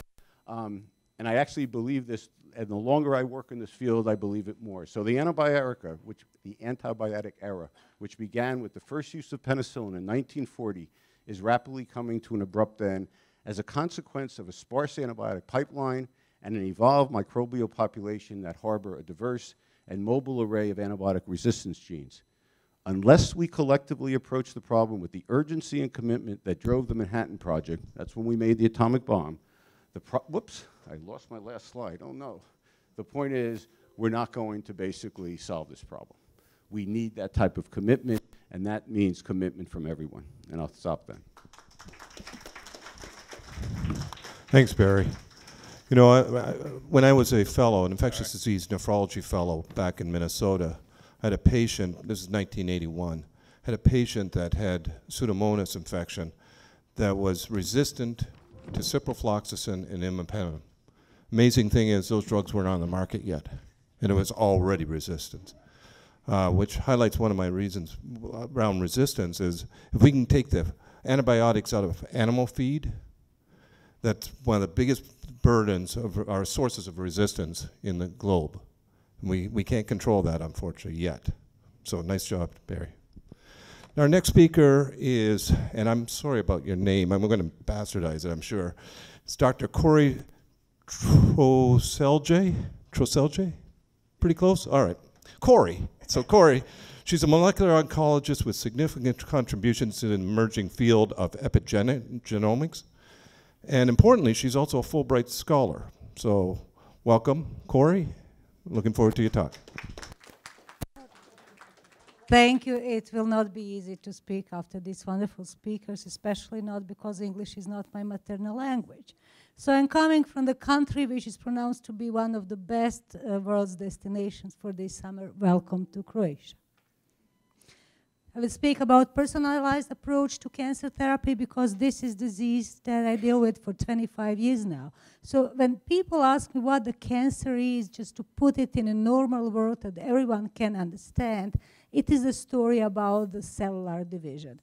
Normal cells want to make daughter cells, and they do that through a very, very strictly controlled process, which is called cellular cycle. As you can see, at the end of the cycle, we have 2 daughter cells. Cancer cells do not want to follow this rule. Cancer cell is all about immortal division, and uncontrolled cellular division, which makes them immortal. That is abnormal. If we start the story, and I'm coming from Europe, we love speaking old stories. So the first mentioning written on cancer was 3,000 years BC.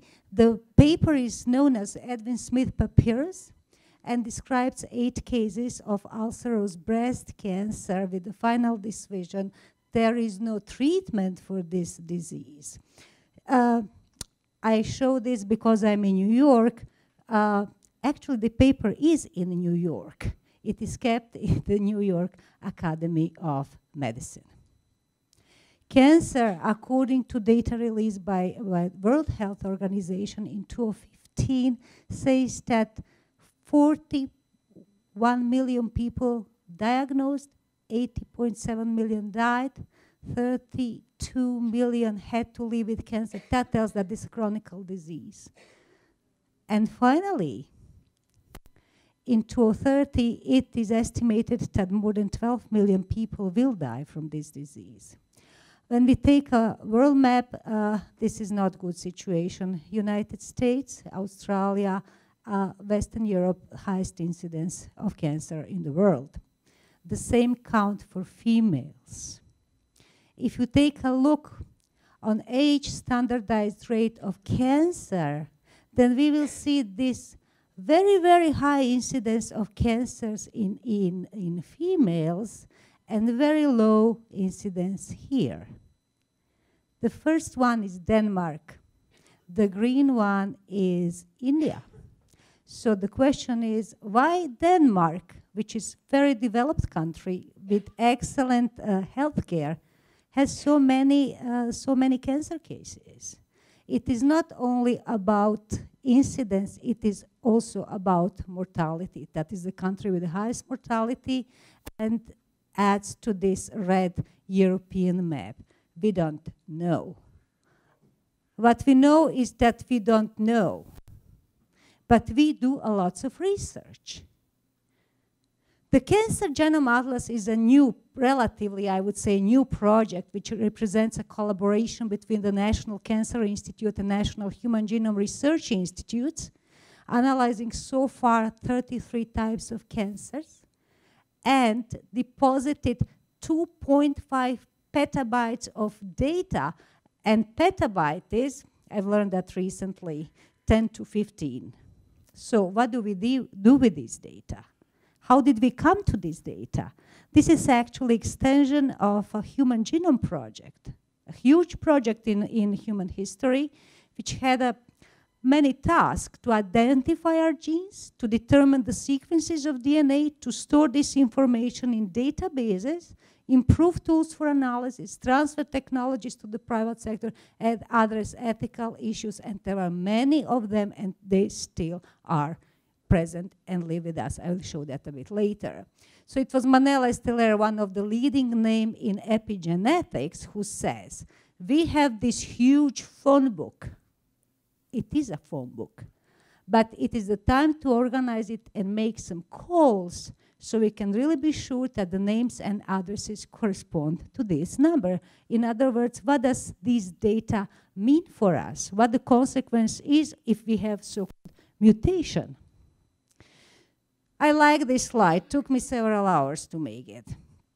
if we say that it starts on DNA, that is correct. DNA must to be replicated in order to double the material, which will be divided in daughter cells. But DNA also must give a template for the RNA molecules, which are a sort of mediators between DNA and proteins. All of these molecules make us interact on, and all these molecules actually communicate on many levels. When we speak about our genome, genome relates to DNA. Genome and cancer, we know that 70 to 80% of cancer represent sporadic cases. Only 5 to 10% represent so-called hereditary form. What's the difference? What happened? Okay, in sporadic forms, the person have two normal genes, we say alleles.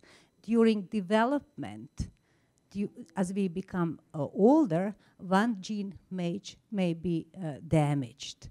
In that case, the cancer will not develop. It is needed for both copies to be damaged, and then the tumor develops. In inherited cancer, the child is born with one damaged gene. So the window for the other mutation to happen is relatively short, and this is the reason why inherited cancer really occurs in an early childhood or younger age. Some inherited cancer syndromes are listed here, and I thought that for this audience maybe the most important would be this BRCA1, BRCA2, which is highly publicized and people read about it a lot. But BRCA genes are also very important because they brought us to a very, very sensitive field about gene patenting, which was related to the company called Myriad. And a big lawsuit which was brought against Myriad by Association of Molecular Pathology. So what was the problem here and how it was solved? Importance of legal action put in question the validity of gene patents in the US because the owner of the patent owing the DNA sequence claimed that he, the owner, will develop diagnostic methods as well as the method to identify drugs using this owned DNA sequence, which means that others are not allowed to work with it. Luckily so, naturally occurring DNA sequences cannot be patented. So that verdict was brought 4 years ago. What is personalized medicine for cancer patient? I put here two definitions. By European Union, it means providing the right treatment, right patient, at the right dose, at the right time. NIH gives quite broader definition, which I like better, claiming that it is a form of medicine that uses information about person's genes and proteins and environment, not only to treat, but also to prevent, to diagnose and treat disease. Now, how different are we at the level of DNA? Are we different? We are similar, yet we are very much different.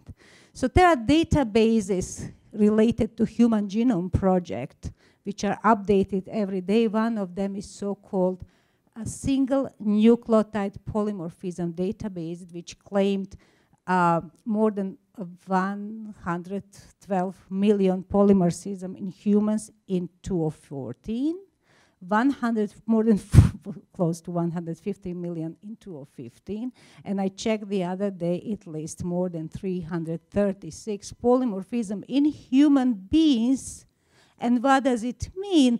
It just means that person A on a position on a chromosome or in a gene may have A or C or G or T, and this is how we are different.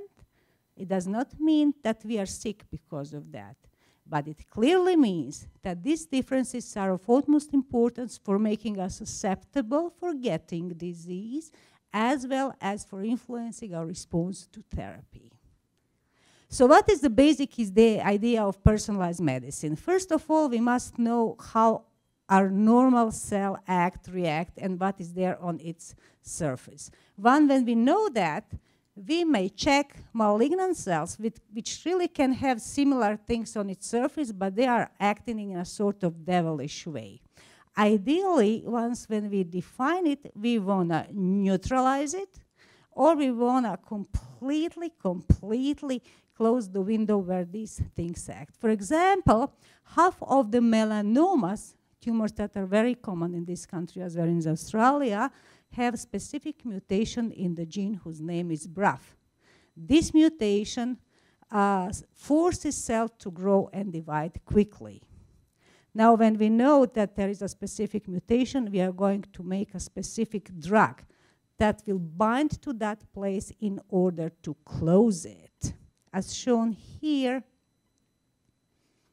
these are first published results where tumor volume in animals that were receiving the highest dose of the drugs did not progress. It looks from a perspective from people who are doing this so-called protein modeling. But cancer cell can also have on its surface things that actually normal cells do not have. That's the other aspect that is also very well recognized, and what we also want to block it. In other words, these proteins which are typical for cancer cells can be and should be blocked, and at several levels in order to prevent what just heard about bacteria, to prevent them to develop a multi-resistant phenotype. Different cancer have different frequencies of mutated genes. So if we consider this slide here, there are different genes that can be changed in cancer. And for this one, KRAS, you will see this blue column represents pancreatic ductal carcinoma. APC is the most commonly mutated in colon cancer, etc., etc. What came only few days ago is that we got the first approval for any solid tumor with a specific genetic feature, which does not relate to the origin of the tumor organ-wise. So there is this specific genetic mutation. Give that drug, doesn't matter where the tumor is coming from. So it is not breast-specific or colon-specific or pancreas-specific. So this is a study that actually was very important for FDA to make this decision. These are how many mutations are there per malignant tumor? Enormously much. And if the tumor cell cannot make repairs during replication, these numbers become extremely high. Here is the rank 9, here is rank 3 that should be recognized. How much should we pay for performing the test? Affordability question. When we started sequencing molecule of DNA, the cost of megabase, which means 1 million nucleotides to be detected, was around $10,000. It dropped significantly in 15 years. How much does it take for sequence the genome? It started with $100 million, and now is here somewhere around, I would say, 2,000. It's doable. This is what Human Genome Project, with all the methods that was developed, actually did for us. Now, what do we know about, how do we understand this? So this is example of pancreas cancer. Take a look. Normal cell can get one mutation, the second and the third, and it still, at this state, will not proliferate like crazy. It will be stopped by defensive mechanism of the host. But when it comes the third or fourth, it will start to proliferate. Will that cell produce identical clones? No. All these clones will actually become specific by themselves.